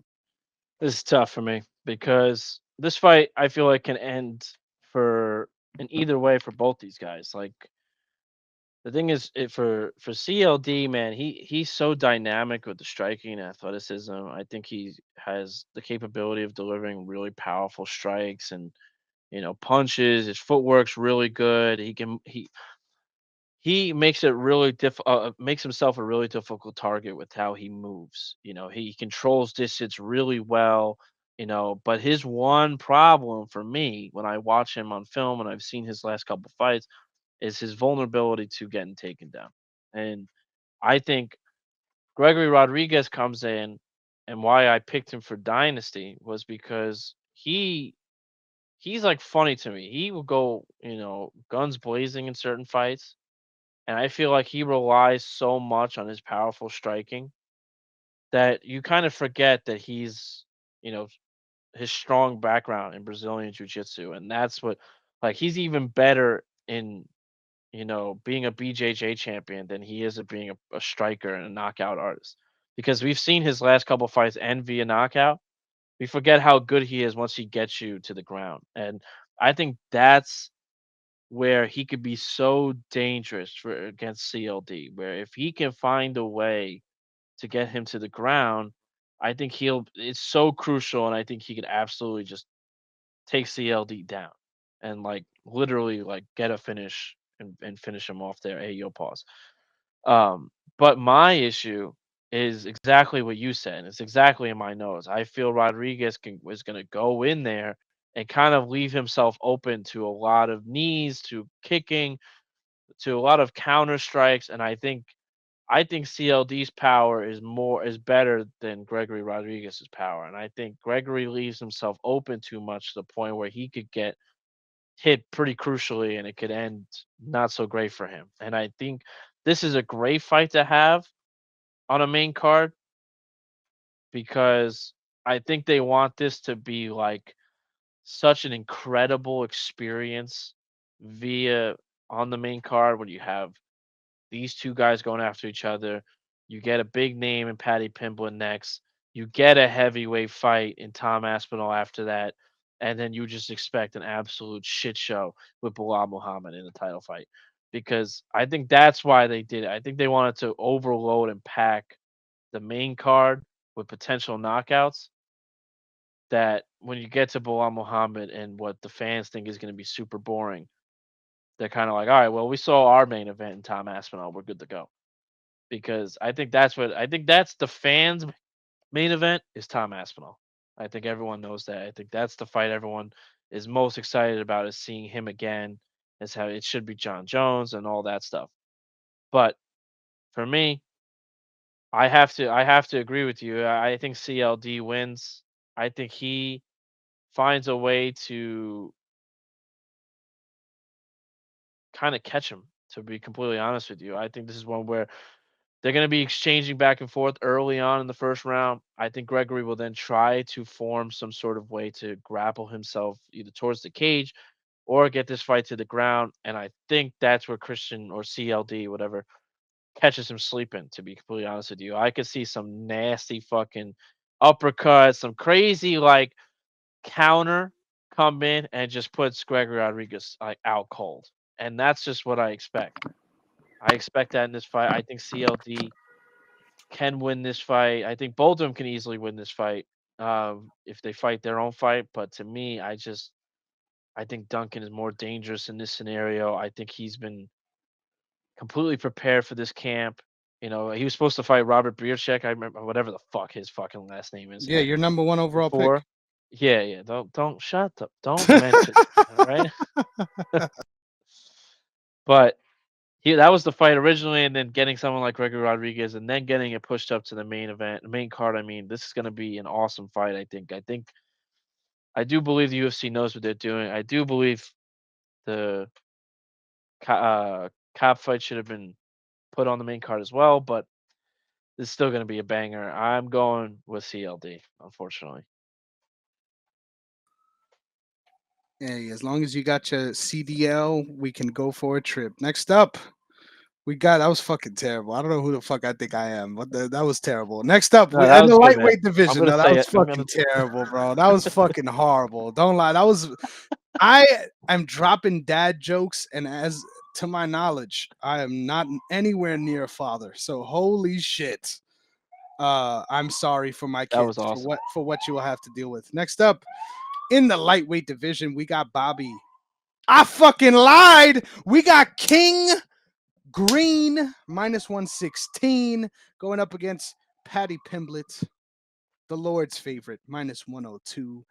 Sean, I love that once again I have the fortune to just allow you to take the lead Of on this course, one because, of course, you're a of big course. King Green guy. So we got a lot in store for this head to head matchup. So why Oof, don't you talk to us about your dynasty prospect, King Green? it's definitely not a prospect anymore.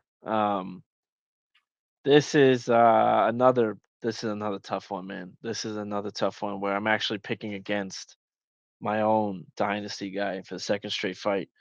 To me, I think Paddy Pimblett gets a bad rap.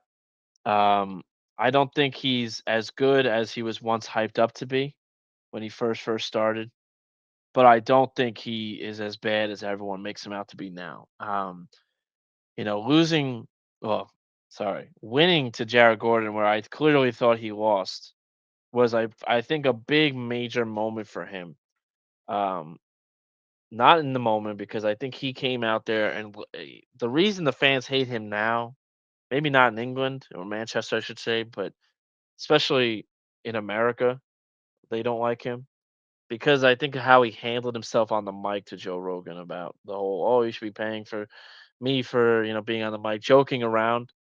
But I also think he literally thought he did win and that he was really good in that fight, and it was clearly not the case. And I think so fast how people loved him turned to hate him. It's kind of like what Ilya Taporia is doing to himself right now.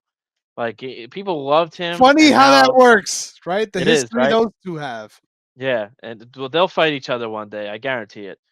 Um, how that whole thing turned out, but Yeah, that's gonna be Ilya's red panty night. Sorry to keep yeah, interrupting you.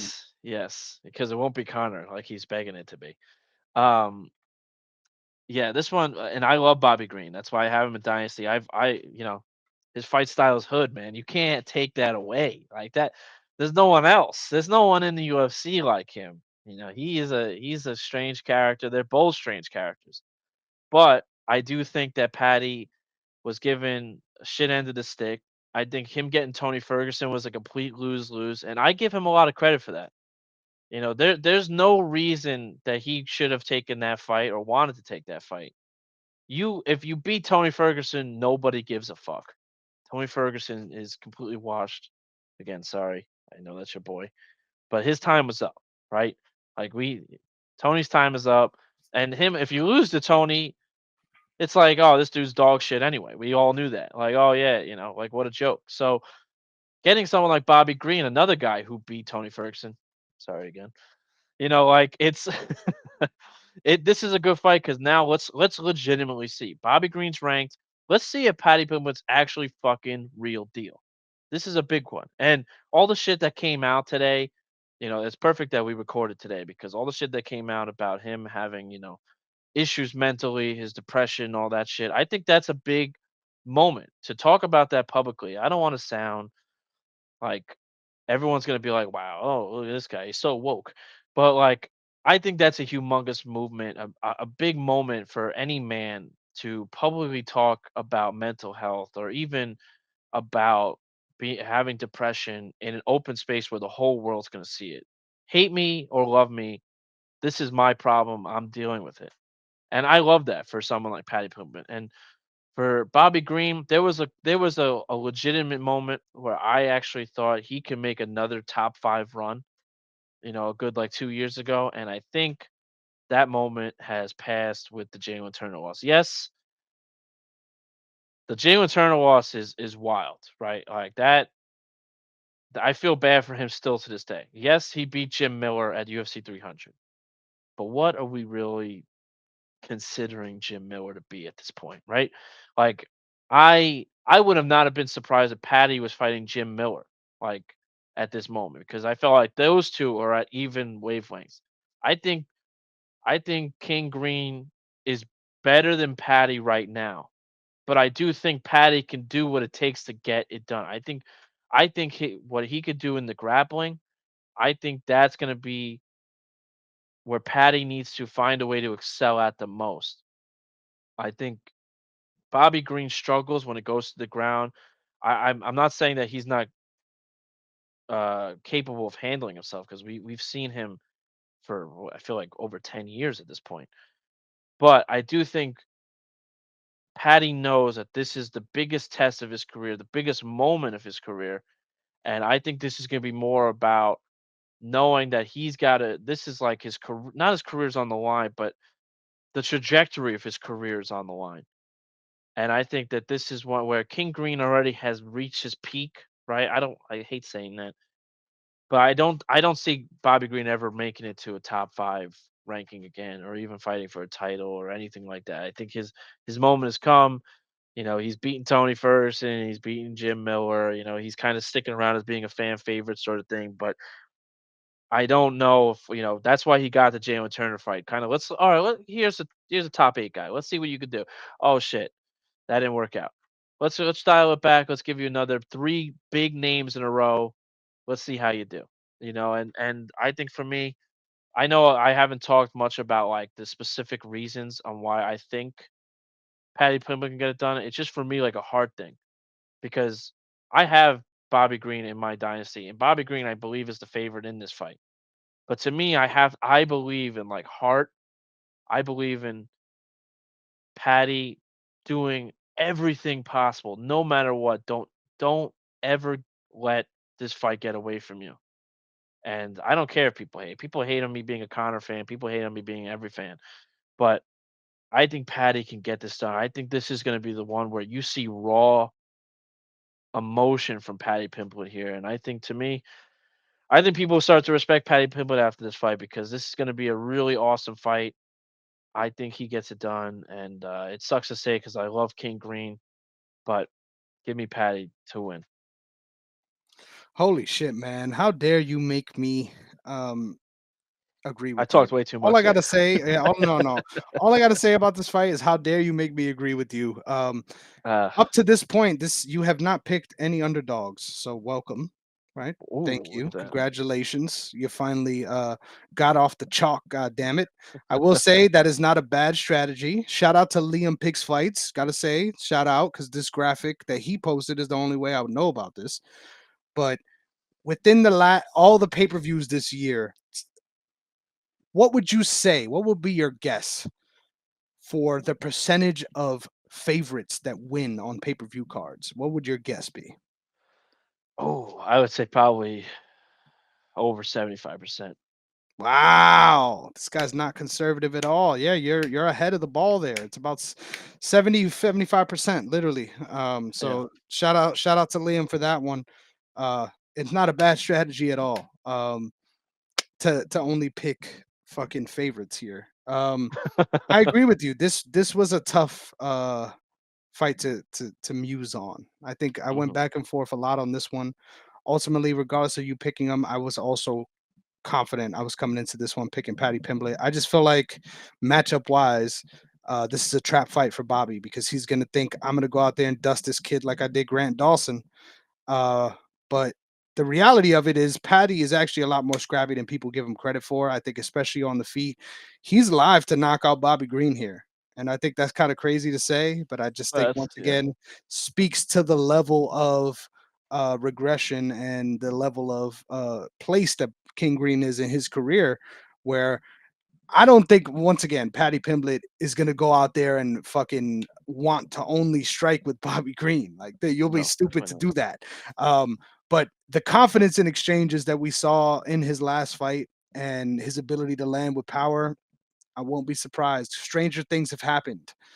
With that being said, though, I don't think that's what's gonna happen. I think Paddy Pimblett needs to get a takedown in this matchup 3 times, and that's once per round, brother. Um, I hmm think if he's able to maintain top position, this fight is going to be easy for Paddy Pimblett. Yes. But if he is not, he is going to get knocked out. So that's why this fight is a lot trickier than I feel like you made it out to be. I'm not sure I'm as big of a fan of Paddy Pimblett's ceiling and upside as you are, which makes this one even more difficult, especially because I fuck with King Green, like you said. But at the end of the hmm day, skills pay the bills, and I think Paddy Pimblett is going to win this via rear naked choke. So give me Well, Paddy Pimblett. just to clarify, I wasn't saying he was going to be a top dog or anything. I was just saying I think he's better than Bobby Green now. Like I think King Green at this moment in time is better, but I think Paddy's overall potential could be way better than being beating Bobby Green. I think Paddy could be a top 10 lightweight. I don't know. Depends on how the lightweight division turns out to be once Dustin, Justin, Charles, and all them make their turn out of the division. So I want to see how everything turns out to be. I don't think in any capacity Paddy is better than Arman Sarukian in no way, shape, or form.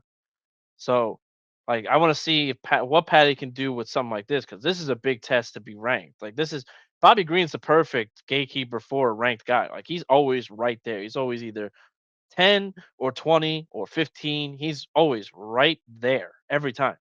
So you beat Bobby Green, you're ranked, and then I want to see from there what Patty can really do. And I think to me, Patty's trajectory for his potential is a top 10 guy. Well, I think King Green is more on the trajectory of going downward from being where he's been his whole career. So I have to believe Patty can get this done. But dude, we got to be honest here. The only reason he's on any sort of top anything trajectory is because he has Dana White privilege. 100%. All things considered, if Bobby Green got the Paddy Pimblett UFC career, Bobby Green would have been a star in the UFC. Like, Yep. are you Yep. fucking kidding me? 100%. He would have headbutted Jared Gordon through the fucking octagon like he did when they fought. God damn it! No, Yep. yeah, man. Whatever the fuck. We I move do on. believe it though. Yeah. I do believe he did get the Dana White privilege. Like there's like 6 or 7 guys that have gotten it, and Patty I think Pimblett's it's definitely more one than of them. that for sure. I But don't think it's actually the Dana White privilege. I think there's a lot of things that play a part in it. But what the fans call it, I think they're right. I do no, think I'm they saying I have think there's more than argument. 6 guys that have gotten the privilege. I Oh, think the oh, privilege is yeah, absolutely proven to be real. yeah, yeah. Yeah, I guess so. But Patty was like one of the first, like where you really started to call it that because he was like, oh, okay, so this guy's just gonna get any fucking tuna can just to submit to build this dude up. Hmm. That's how it was in the beginning. Yeah. But all right, now we move on to what I feel is the moment People's we main all event. been waiting for. God damn it. The Yeah. entire night I've been looking forward to not only this fight, but the main event as well. It just feels so good to be a part of high level MMA and talking it with my guy, Sean Mm, Negrón. So thank you, bro. Let's fucking do it. yes. God damn it. I'm so glad you Before were first. before we go into this, I couldn't wait to talk to you about the facts of this heavyweight title fight because it is of the interim variety. Now, the heavyweight division is no stranger to Hmm. champions of the interim variety. Oh yeah. Sean, I am going to task you with giving me the Oh my names god. of the 6, and I count them 1, 2, 3, 4, 5, 6, 7. Excuse me, 6 out of the 7, because we already know one of them is Tom Aspinall. Uh-huh. UFC interim heavyweight champions. Can you garnish me some guesses here on who those other 6 guys might be? I've been waiting all week for this. Uh, You don't understand how I've been Guy waiting has all week for this. thrown me to the fucking wolves. Cyril gone. He was the last one. Um, Yes, sir. oh, okay. Hold on. Tim Sylvia was the first one, I believe. No, you're No, incorrect. oh fuck, He was fuck in me. he was in one of those I thought he fights. was interim and then he became champion. He was in one of those fights. Oh, he lost? Fuck me. um, when Randy Couture came, was he an interim? Was Randy No, Couture sir. one? No, not the Fabricio All Verdum? American. For yes, sir. There we go. We got Okay. 2, baby. 2, 3 out of 7 now. That one I And you have remember. them. And this is a little hint for you. You Do I have have him them in in the order? order of the most recent. Fuck. Yep. God damn, it's been so It long only since gets harder. Fabricio. Man. Okay, hold on. So Aspinall gone for Doom. We I'm got gonna 4 left. say. I'm gonna say. I felt like Randy Couture was definitely an interim at one point. Um, Frank Mir. Yes, sir. Yes, Okay. sir. We going down the ladder, baby. We got 4 out of Fuck. 7. Fuck. Fuck me. 3 left, baby. 3 If Tim left. Sylvia was in an interim fight, who the fuck did he fight that time? I'll give you another clue since there's no way you're gonna know this. Tim Sylvia was in 2 interim heavyweight title fights. Oh, Andrei Arlovsky. Yes, Yes, sir. Yes, sir. that was Andrei right. Arlovsky. That is That's one of right. them. There's another Yes, one. he was the first. Andrei Arlovsky was Wow. the first interim. Look at That I this remember. guy. You're doing phenomenal, bro. You got 2 left. Fuck me. 2 left. Fuck me. Okay, hold on. I don't know if I can't remember. I don't I I don't even know remember how to help Frank you with these Mir. guys. I'm not gonna lie. I don't even I know how remember to help Frank you with Mir these names. fighting someone. I can't remember his name to save my life.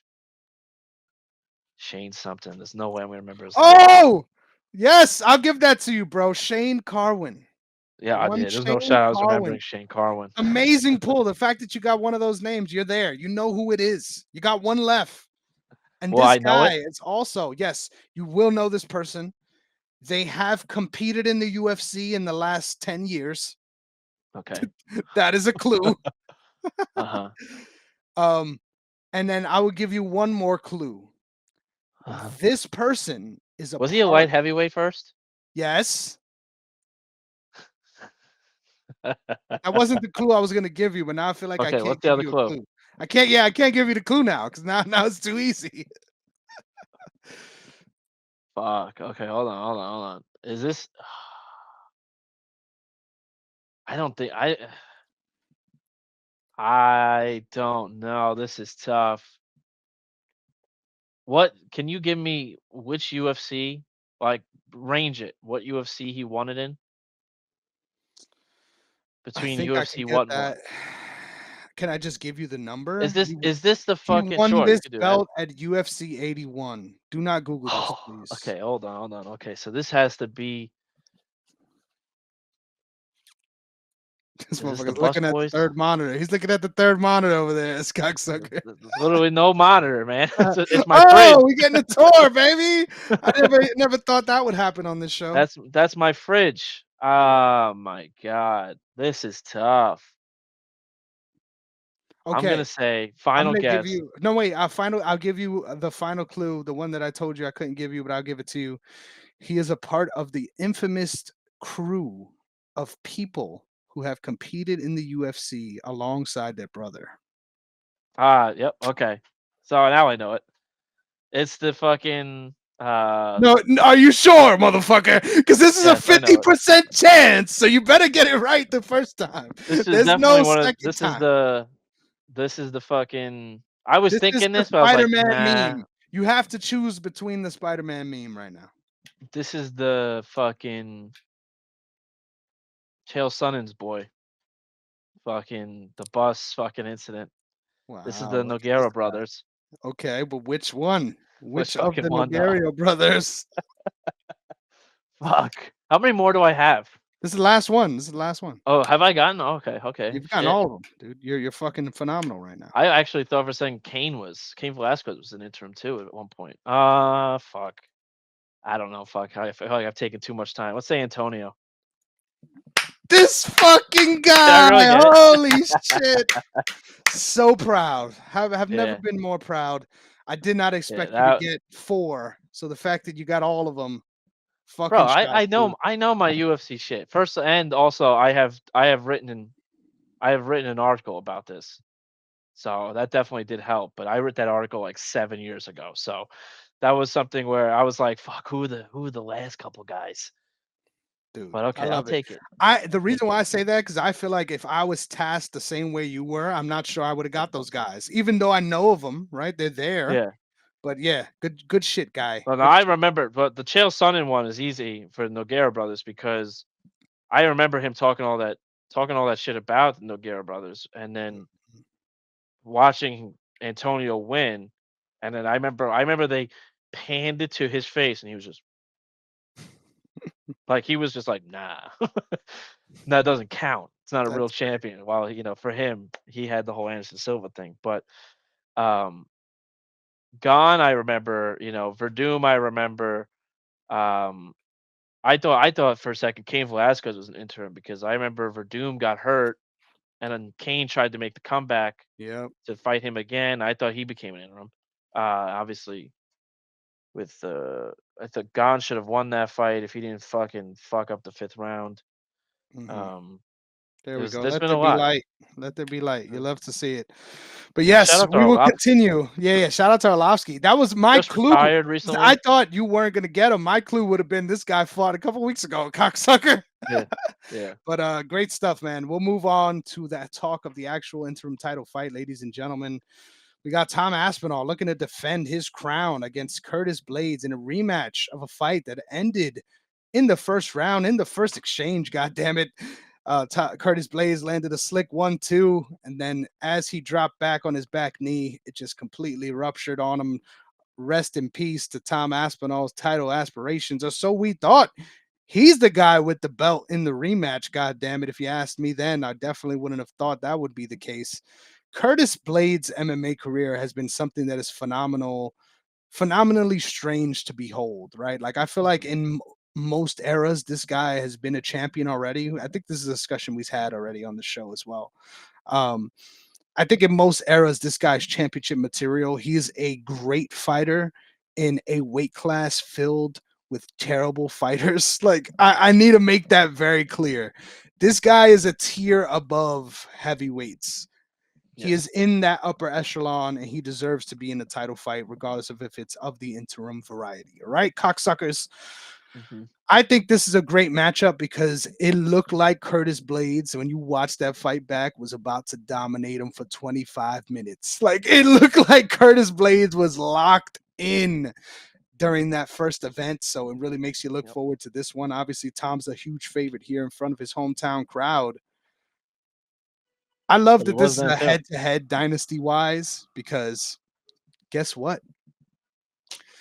I've got Curtis Blades and you've got Tommy Aspinall. And I think if there was a fight on this card that had bullshit odds, god damn it, is Hmm. this one. It's Because this one. let's be real, 100%. there's no heavyweight fight where anyone should be more than minus 200. There is not a heavyweight fight that exists where I would feel that way. Shout out to you, Alexander Romanov versus Chase Sherman, one of the biggest lopsided odds matchups ever. And I placed a bet on that fight for Chase Sherman to win because I'm like, there's no way any heavyweight should be favored this much. God damn it. I think ultimately Tom Aspinall is the better fighter. I would bet on Tom Aspinall's progression much more than I would Curtis Blades. I'm a big fan of Curtis Blades, though. I think he's a well put together fighter in this division. Fucking sharp 1-2s on the feet. His improvement in the striking with those guys at what is it, Team Elevation? Phenomenal to behold. I think him linking up late career with Alistair Overeem did wonders for his game. I think he's been such a more put together striker since then, and he's one of the few guys where you really see he's setting up his combinations out there. He's not just what is the Conor McGregor phrase? Just pray, throwing and praying. He aims and fires. Is that what it was? Anyway, Curtis Blades is a better fighter than most in this division, but Tom Aspinall is the best fighter I've ever seen in this division. And I'm confident in saying that. I just said some shit with my chest and Sean didn't even fucking react. But I'm convicted in that, man. I think this guy is the future, the present, the now. Give me Tom Aspinall by first round knockout. Wow. Wow. This one I had the reason I had no reaction was because I actually thought for a half a second you were gonna go with Curtis Blades because that's where I was considering going myself for until probably the show started. I this is so much tougher than people think it is. I don't, not to say that I don't give credit to to the Nagano loss and the Derek Lewis loss, but the Nagano loss was 6 years ago, right? So Curtis Blades is a completely different fighter than he was 6.5 years ago. And then the Derek Lewis one was kind of like, wow, like out of nowhere, because that one was Derek Lewis all day. I mean, Derek Lewis, Curtis Blades all day. And then Derek Lewis came in with that uppercut out of nowhere and fucking put Curtis right to sleep. And then obviously we just saw whatever it was last year with Pavlovich putting Curtis Blades to sleep too. So it's kind of like you see a MO with Curtis Blades, and it's so weird that three humongous heavyweights with just unbelievable punching power. All three were always listed as like un unhuman like fucking punching power. They will put you to sleep for weeks if they hit you with one. and all three have gotten to him. So the fact that he continue and every time you count him out, right? Every time people count him out because they lose to a big name, he comes right back and just is so dominant again. Beating Rosenstrike easy. Another guy with crazy power. Chris Christopherkis was a perfect one to like get back into because Chris Christopherkis was never really like considered anything. His I looked more into his smaller or younger. I don't know if it was younger brother. I think it's his younger brother um, than him. And then the Tom Aspinall knee injury. It's like there's so much of like he builds up, but there's also questions. The Almeida fight was fantastic. I picked Almeida to win that fight. I thought Almeida was just going to be much more grapple heavy and be able to get him.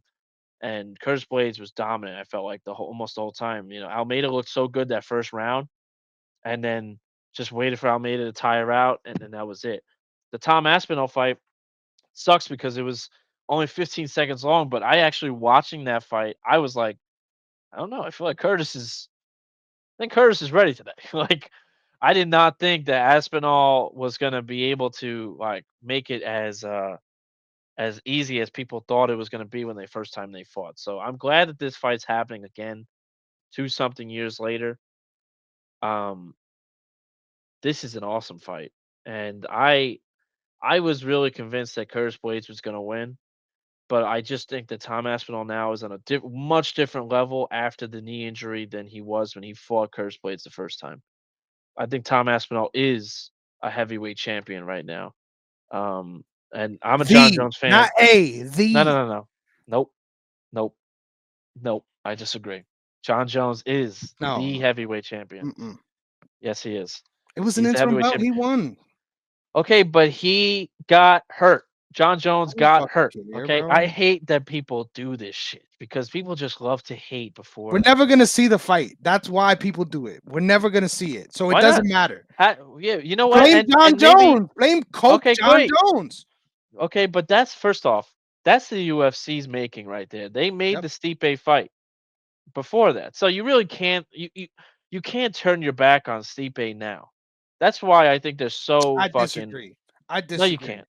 No you Bro, cannot. they could have brought Stipe old Yeller out to the back absolutely and gunned him down absolutely not. long ago. Absolutely Long not. You ago. can't do that to someone like Stipe, who Stipe is a fan favorite, the underdog story, the one who's come in.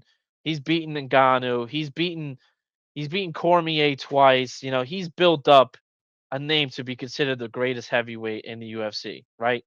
You cannot just be like, listen, you didn't get hurt. Jones got Hey, hurt. bro, listen to this one. You're out. If Like, tell me right now if Sean O'Malley was like, you know what? Marab's cool, but I'm really trying to work on my legacy. Let me get Dominic Cruz in here. Like I take it. that shit would not work, bro. That I shit would take not it. work. Okay, but if they booked the Cruz fight before the Marab fight, then I'm glad. Give Cruz his fight. Give Cruz his flowers. And How dare Stipe you? just came off of a title shot where he got obliterated in a small cage to the scariest man on the planet. So you give Stipe at the time was only 2 years off. He deserved that 2 years off. Now it's three, so everyone's like, "Wow, 3 years? He's getting into a title shot." Like, yes, I don't think he should have gotten a title shot, but it is legacy for legacy. John Jones deserves a legacy fight, if anything. The dude has beaten everyone he's ever faced. He's the greatest mixed martial artist of all time. He deserves to have one legacy name to his name. Do I think he should retire? No, but I don't blame him for wanting to do it. I think I think he should fight Stipe, and then I think he should finish it by fighting Aspinall. Because if you beat Aspinall, the new of this generation, no matter what, you can always say until Aspinall's generation is done. I beat Tom Aspinall when I was on my outskirts. I was at the edge. I was past my prime, and I still beat Tom. Hmm. That's what I would love. But I also don't blame him for looking into someone like Alex Pereira, who's the biggest name in the UFC right now, he would absolutely dog walk all day long if those two ever fought. So if I'm John Jones, I'm toying with everyone. I'm like, yeah, maybe I'll do Tom, maybe I won't, maybe I'll retire, maybe I'll do Pereira, maybe I won't. I don't know. Maybe I'll do DC a third time. I don't Yeah, know. fuck it. I You like know, it. I like that's the what way I you're thinking. love. Yes. So back to this. I think Tom Aspinall wins via knockout. I I honestly think it's gonna be third round, to be honest with you. Mm. Um, I wanted to say it's like every fight it's gonna be something like, first, second round, it's gonna be something crazy. It's gonna be, like the Pavlovich fight where it was, 3 minutes in, Pavlovich is and falling down, like because Aspinall's got that crazy fucking power. But I really do believe that for Curtis Blades, man, this is a humongous moment in his career that you cannot take lightly. This is not going to be one where if this is like some UFC fight night main event like it was the first time, trying to just build up on the rankings. I do really believe that Aspinall is going to have a tough one those first 10 minutes. I do believe Curtis Blades is going to really try to do his very best to be. He's going to be a little more scared. This going to be a big moment. I wonder, are they wearing the yellow gloves? I don't fucking know, the gold gloves, whatever.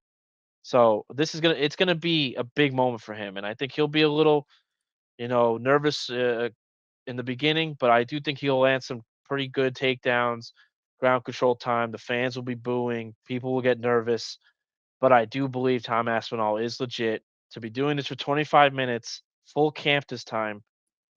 I think Aspinall will get it done within the third, fourth, or fifth round, and will eventually clip someone like Curtis Blades. And if as long as Aspinall can avoid the takedown and then of course avoid being submitted, I think Aspinall does land clean eventually. We've seen Curtis Blades get hit clean, and he never survives it. And I think this is one of those situations once again. So give me Aspinall via knockout, but I think a little bit later. Give me round three. That was a long I fucking love time it. I talked. No, no, no, you're fine, bro. Stop, shut the fuck up. We've got a main event to speak on, ladies and gentlemen.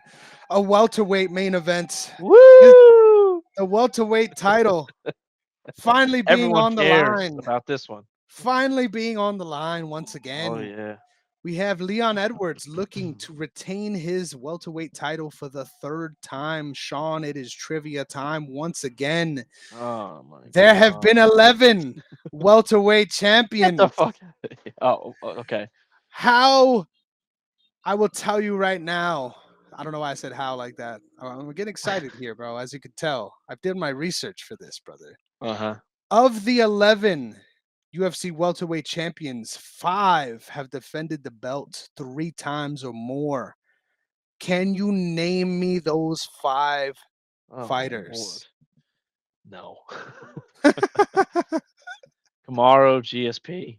Okay, Um, wait. So you got 2 already. Let's start with Kamaru. How many times did Kamaru defend his belt? Jesus. What is this? A I was question within a shocked. question within a It question? is. It is. I was shocked. I just to get the information out there, right? Um, 8, God 7, damn, that's love right there. 5. I 8, was surprised by 5. that Oh number wow, as I well. actually thought it was more. Yeah, I I How? I, I thought it was less, but interesting nonetheless. Wait. How the fuck? Oh, Masvidal twice. I really thought there was more. Covington How? twice. No, I know Covington twice. I'm trying to think of the one. Who am I missing? Gilbert, Oh, Durinho, that's right, Gilbert in the fucking in yes, and the COVID Apex. Yeah, 2020. look at That's what it that. was. All That's right. it? Yeah, no, no, no. So you got that one right. Yep, only 5 title defenses, and now you What the also went with fuck? GSP. You got. Do you want to guess his number of title defenses total? Um, Welterweight goat, undoubtedly. yeah, You like how I throw things in there when you're 7, stalling a little bit? No, 9. 9, 9. 9, Okay, 9 title defenses at welterweight, which you love to see. So you got 2 out of the 5, brother. that's tough. Yeah, this is where things get tough, undoubtedly. Okay, all right. Give me like Woodley. Woodley for Okay, how many? You got it right though. I So would that's say 3. 3. I would say 3. 3 is a good number. It's Yeah. 4. I didn't Oh, expect it okay. to be 4 Wow. either. Got 2 Wow. left. Okay. This is where things get interesting. Yeah, that's gonna be tough. Also speaks to the good reign of champions we've had recently at welterweight. Just got to say that. Who the fuck? Tim Woodley. I know it too. Robbie Waller. Robbie Lawler, close but no cigar. He's only defended I it thought so. twice, I thought so. Okay. which is so sad when you think about it. Because once again, interim titles. Um. Which Uh. technically, if you think Damn. about it, should be considered an undisputed title because GSP never came back in welterweight. But to each his own. That's right. Yeah, you're right. Oh God. Can't be Johnny Hendricks because he only He got didn't it even for defend it the one once. fight. Yeah. I'm trying to think because I'm GSP lost to Hendricks, but he actually he won and whatever. Matt Serra beat GSP. He didn't defend it though. I don't know if Matt Hughes did it 2 or 3 times. You said it has to be three. Three or more. Oh, so I don't. Matt Hughes. I don't think he Yep. did three Matt though. Hughes. Matt Hughes. Really, And this is why it kind of gets confusing, right? Because really. he's one of two people who have been a two-time champion at welterweight. Oh, that's Won the right. belt. He won the belt, BJ Penn. defended it That's 5 times, and that's then he right. lost the belt and then defended it twice again. Yes, So BJ Penn. technically seven total title defenses for Matt Hughes if you add them up all together. But two different title reigns, two different runs. Matt Hughes is on the list. You got one fighter left. This has to be like super early in the fucking Yeah, UFC. the how about this? This fighter was confirmed to have been in attendance for one of your close friends' favorite days of American history, um, January What the 6th. hell is happening? One of The your friends' insurrection. close friends, his dog trainer, sister's brother-in-law's friend-in-law. Listen, one of your close friends' favorite days of American history, January 6th, the Okay, insurrection. now I know what you're That talking about. fighter was in attendance. So do you know who that is? Does that help at all? In the January 6th thing, Yeah, they were confirmed to they were have there. been at the insurrection. Is it Pat Miletich? Yes. Is it really? I did not know that. Pat Miletich, 4 title defenses. What was that This like came in the 99, tournament era. 2000? It came in the tournament era, so obviously they were in quick Oh, succession. okay. But god damn it, we've got ourselves a welterweight champion. Defended the belt 4 times. That is Funny crazy. enough, all the people in that list have I would done have it never more thought than Miletich. 3. It's everyone's 4 or 5 and above. So Wow. Leon, you got some work to do. God damn it! That's if you get to win this fight. Well, But I love that you get to lead the dance on this one because I hope you had fun with those it'll two be trivia 3 with the win segments. here. Yeah, it'll be 3 with the win. This is fun. This is a fun one. I go first, right? Yes, Is that I the have one? Okay. confirmed Yeah. Leon Edwards in Dynasty. I have to admit the conversation. I have to start there. But go ahead. Yes. Yes. Okay. So to me, I think this is another one where both of these fights that we just talked about um both ended early via some crazy situation. This one is the second fight between Leon and Bilal via ending eye poke, crying. I don't know what you want to call it. It's just Bilal is Bilal is someone where I understand 110% why people don't like him, right? This dude said in an interview a couple days ago that when he beats Leon Edwards, that he is considered just underneath GSP as the welterweight goat. And that to me was one of the most outlandish statements I think I may have ever heard. But I feel like that's just who Bilal Muhammad is, right? Just so far past like reality sometimes. And I'm not taking away from Bilal as a fighter, man. He has beaten the best of them. Um, I think he poses a serious threat to someone like Leon Edwards with the grappling and how much his cardio is one of the best, if not the best. He's right up there with Colby, probably top cardio in this division. Those two are crazy. I would love to see Belal Muhammed, Kamaru Usman fight, or even a Belal Muhammad, Colby Covington fight. That was something I really wanted to see before this title fight. Granted, Belal deserved a title shot. He had waited a long time, but that's his own fucking fault. I don't give a fuck. He doesn't build himself up in any way. No one wants to see this fight. They had to put Tom Aspinall in an interim title defense fight just for people to buy this card. Because if he wasn't on this fight and you just had another, top heavyweight or top ranked guy, I mean, no one's buying this shit. Nobody's buying this fucking pay per view. No one wants to see Bilal. And Leon Edwards, up until his last fight, even believed he should have been. Oh, I shouldn't say everyone. A lot of people believed that he wasn't a real champion. Fighting Kamaru, winning like that, and then fighting him so quick again. Colby Covington's a fucking joke. Like people still don't believe he's legitimately earned it. I think this one will tell me he legitimately earned it. I think beating Kamaru in the third fight earned it for me. But a lot of people want to see this one to see if he really earns it. And still people don't believe in Bilal, so no one's gonna believe him anyway. Everyone likes to hate. What the fuck am I talking about? To me, I think this is gonna be a crazy fight between grappling and creating distance. Um, Leon Edwards does everything he can to create distance to use his legs. He's got no torso. He's all legs. Dude's a fucking spider.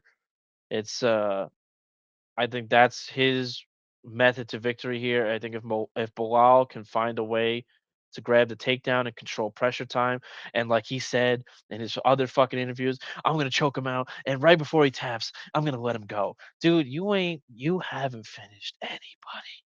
Shut the fuck up. If you were doing that on a consistent basis, I'd believe you. But you can't. Even in your wildest dreams, you believe it goes to decision. Shut the all right. I don't want to hear you talk. And the reason why I think I believe more in Bilal in this fight because he's in a great in the Islam Khabib camp. Shout out to Khabib for having everything taken away from him. Sucks to suck. Like it's I'm being a hater right now, but it's just I do believe Bilal is in the best possible camp for this fight. And I do believe if he were to beat anyone, I think he can beat Leon Edwards. But I do think that Leon Edwards in his home court again. This is his fight to lose. I think this one being 5 rounds also is better for Leon now that he's been doing this. I think 4 straight times now, 4 straight 5 rounders.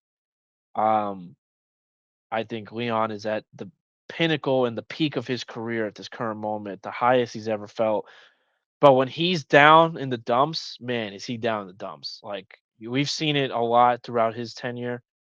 Even in fights he's winning, if he doesn't feel like he's doing what he needs to do, he pouts and obviously everyone knows about the whole like he's letting you bully your son like that fucking meme thing.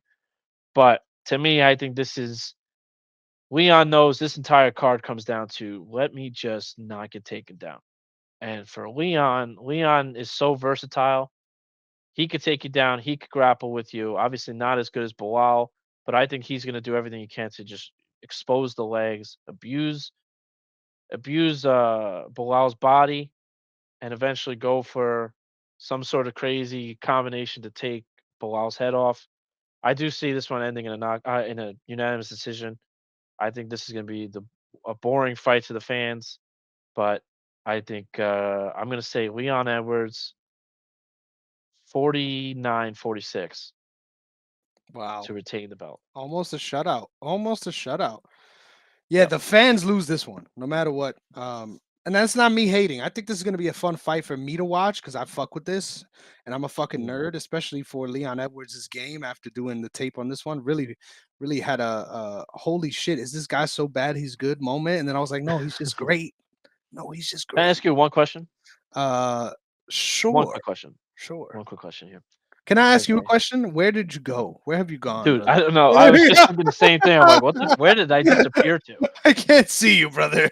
There we go. Um, Look at that. I'm gonna ask the question and turn on some lights. My question to you is if Bilal had to fight Colby a year ago, who do you have winning? And then you can go into your breakdown. Interesting. If Belal were to have to fight Colby a year ago, who would I have winning? I think all the things considered, if that fight happened any time after the Sean Brady fight, I would have 100% picked Belal. I feel like before that, I would have been like, ah, we got to see it. You know what I mean? I Yeah. probably, if it was before that fight, I would have picked Colby. After that fight, I definitely would have picked Belal. All Okay. things we know about Belal, 100%. I'm picking Belal today, even if we never saw Colby versus Leon. Like I thought that fight was terrible for Colby's resume. Hmm. Um, but I definitely would have still picked Muhammad under those circumstances. But all things considered in this matchup, man, what I've been so fascinated with is Belal Muhammad's growth, man. This guy, Yes. like, holy shit, everything has been earned. And I think this is a discussion we've also had on this podcast already as well. This guy has earned every bit of skill progression in his career. Athletically, his ceiling, like you see, the guy has put on pounds of muscle since he was Oh in yeah. this division at the start. Um, Much respect to really what it feels like actualizing your potential at a weight class, even if it never was that Bilal Muhammad was the blue chip prospect that everyone needed to hear about. This motherfucker turned himself into that person, and that's something really to fucking admire. Okay, Mhm. gotta say that right off the top. Like the guy went from I'll be happy and lucky if I'm a gatekeeper to holy shit, I'm a title contender. Yeah. You gotta respect someone that can do that, and I think his upper bound limit is a champion, man. I think once again, in a lot of circumstances, he might have been a champion already, but I think with this matchup, what makes it so tough and why I'm ultimately going with Leon Edwards as well is I just think this man is just too sharp to lose the way Bilal Muhammad needs to win this fight. Now, hear me out. I think Bilal wins by exactly like you said, forcing Leon to be checked out, forcing Leon to look outside the gate and and be Yes. pissed off. And I see that that can happen. 100%. It definitely can happen in this matchup. We've seen it happen. And we've seen Bilal do this kind of thing to other people too, and the fans.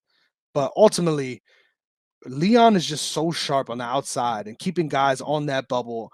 And I wouldn't have believed that as much without Usman 3 and the Colby fight. Like I feel like those really opened my eyes to the upper bound limits of Leon Edwards' style because previously he had a lot of this, but it was a lot of darting out of range, and that can get you in trouble, right? We've seen him get hurt even against Colby. We've seen Colby land some big shots against Leon Edwards darting out of range. Hmm. Now, though, I feel like as a whole, he does that way less and just keeps himself on the outside. So he now I don't have to dart. Now I'm forcing you to come in, and now you have to eat those shots at my full length, right? Whoa.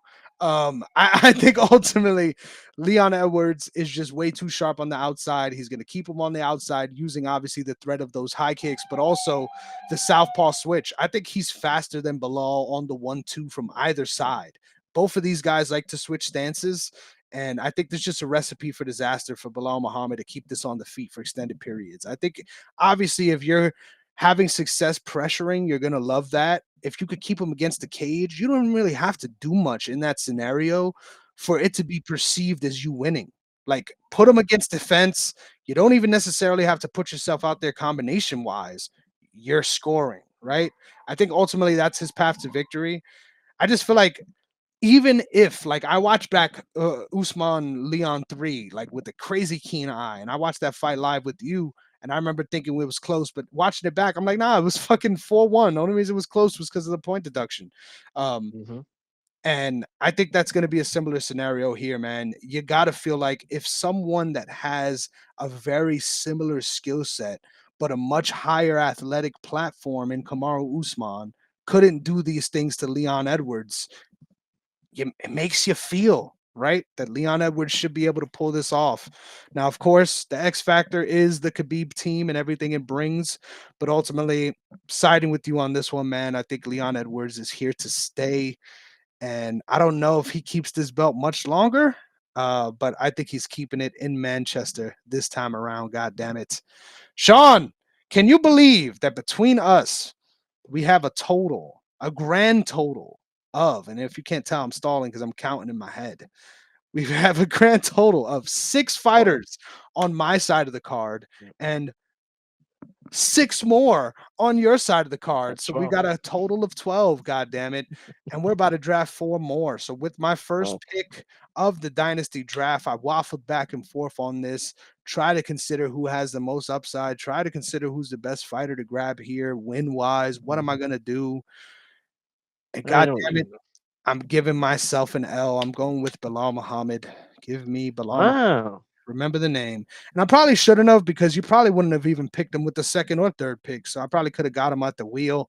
But fuck it. Yep. Give me Belal Muhammad, who is the best fighter that is available.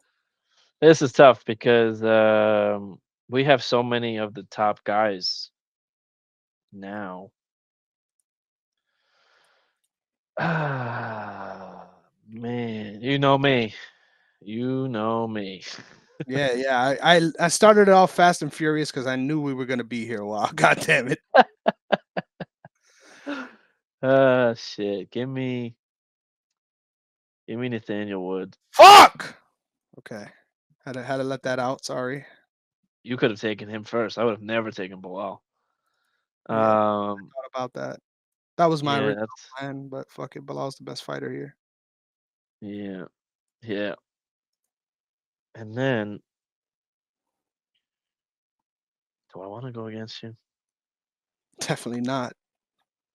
Well, I believe in the UFC privilege, so give me Patty.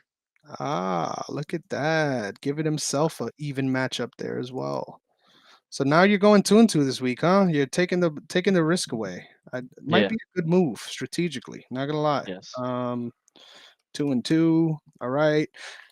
Now I have joined the ranks. We all have a head-to-head. You better take me, My Paul. final pick.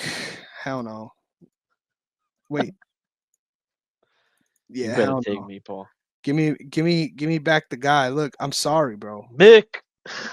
Give me back the guy, bro. I'm so sorry, bro. I don't know what I was thinking. I don't know what possessed me, brother. Hey, listen, that fight was bad, but the division is worse. So give me Nick That's Parkin. true. And now we've got a total of motherfucking 16 fighters this card, which is making me dizzy. God damn it. We have Leon Edwards, Curtis Blades, Christian Leroy Duncan, Giga Chikadze, Jake Hadley, Oban Elliot, Belal Muhammed, and Mick Parkin representing Team Chris. Team Sean is being represented by Tom Aspinall, Bobby Green, Gregory Rodriguez, Arnold Allen, Mohammed Mokaev, Manel Mm. Cape, and then, of course, young Patty Pimlett, as well as Nathaniel Wood. And with all that, ladies and gentlemen, thank you so much for tuning in. Thank you for sticking around. And remember, God damn it, no matter how fun of a celebration it might be, beans on toast is not breakfast, ladies and gentlemen. No, it's not. Catch you next time. Peace.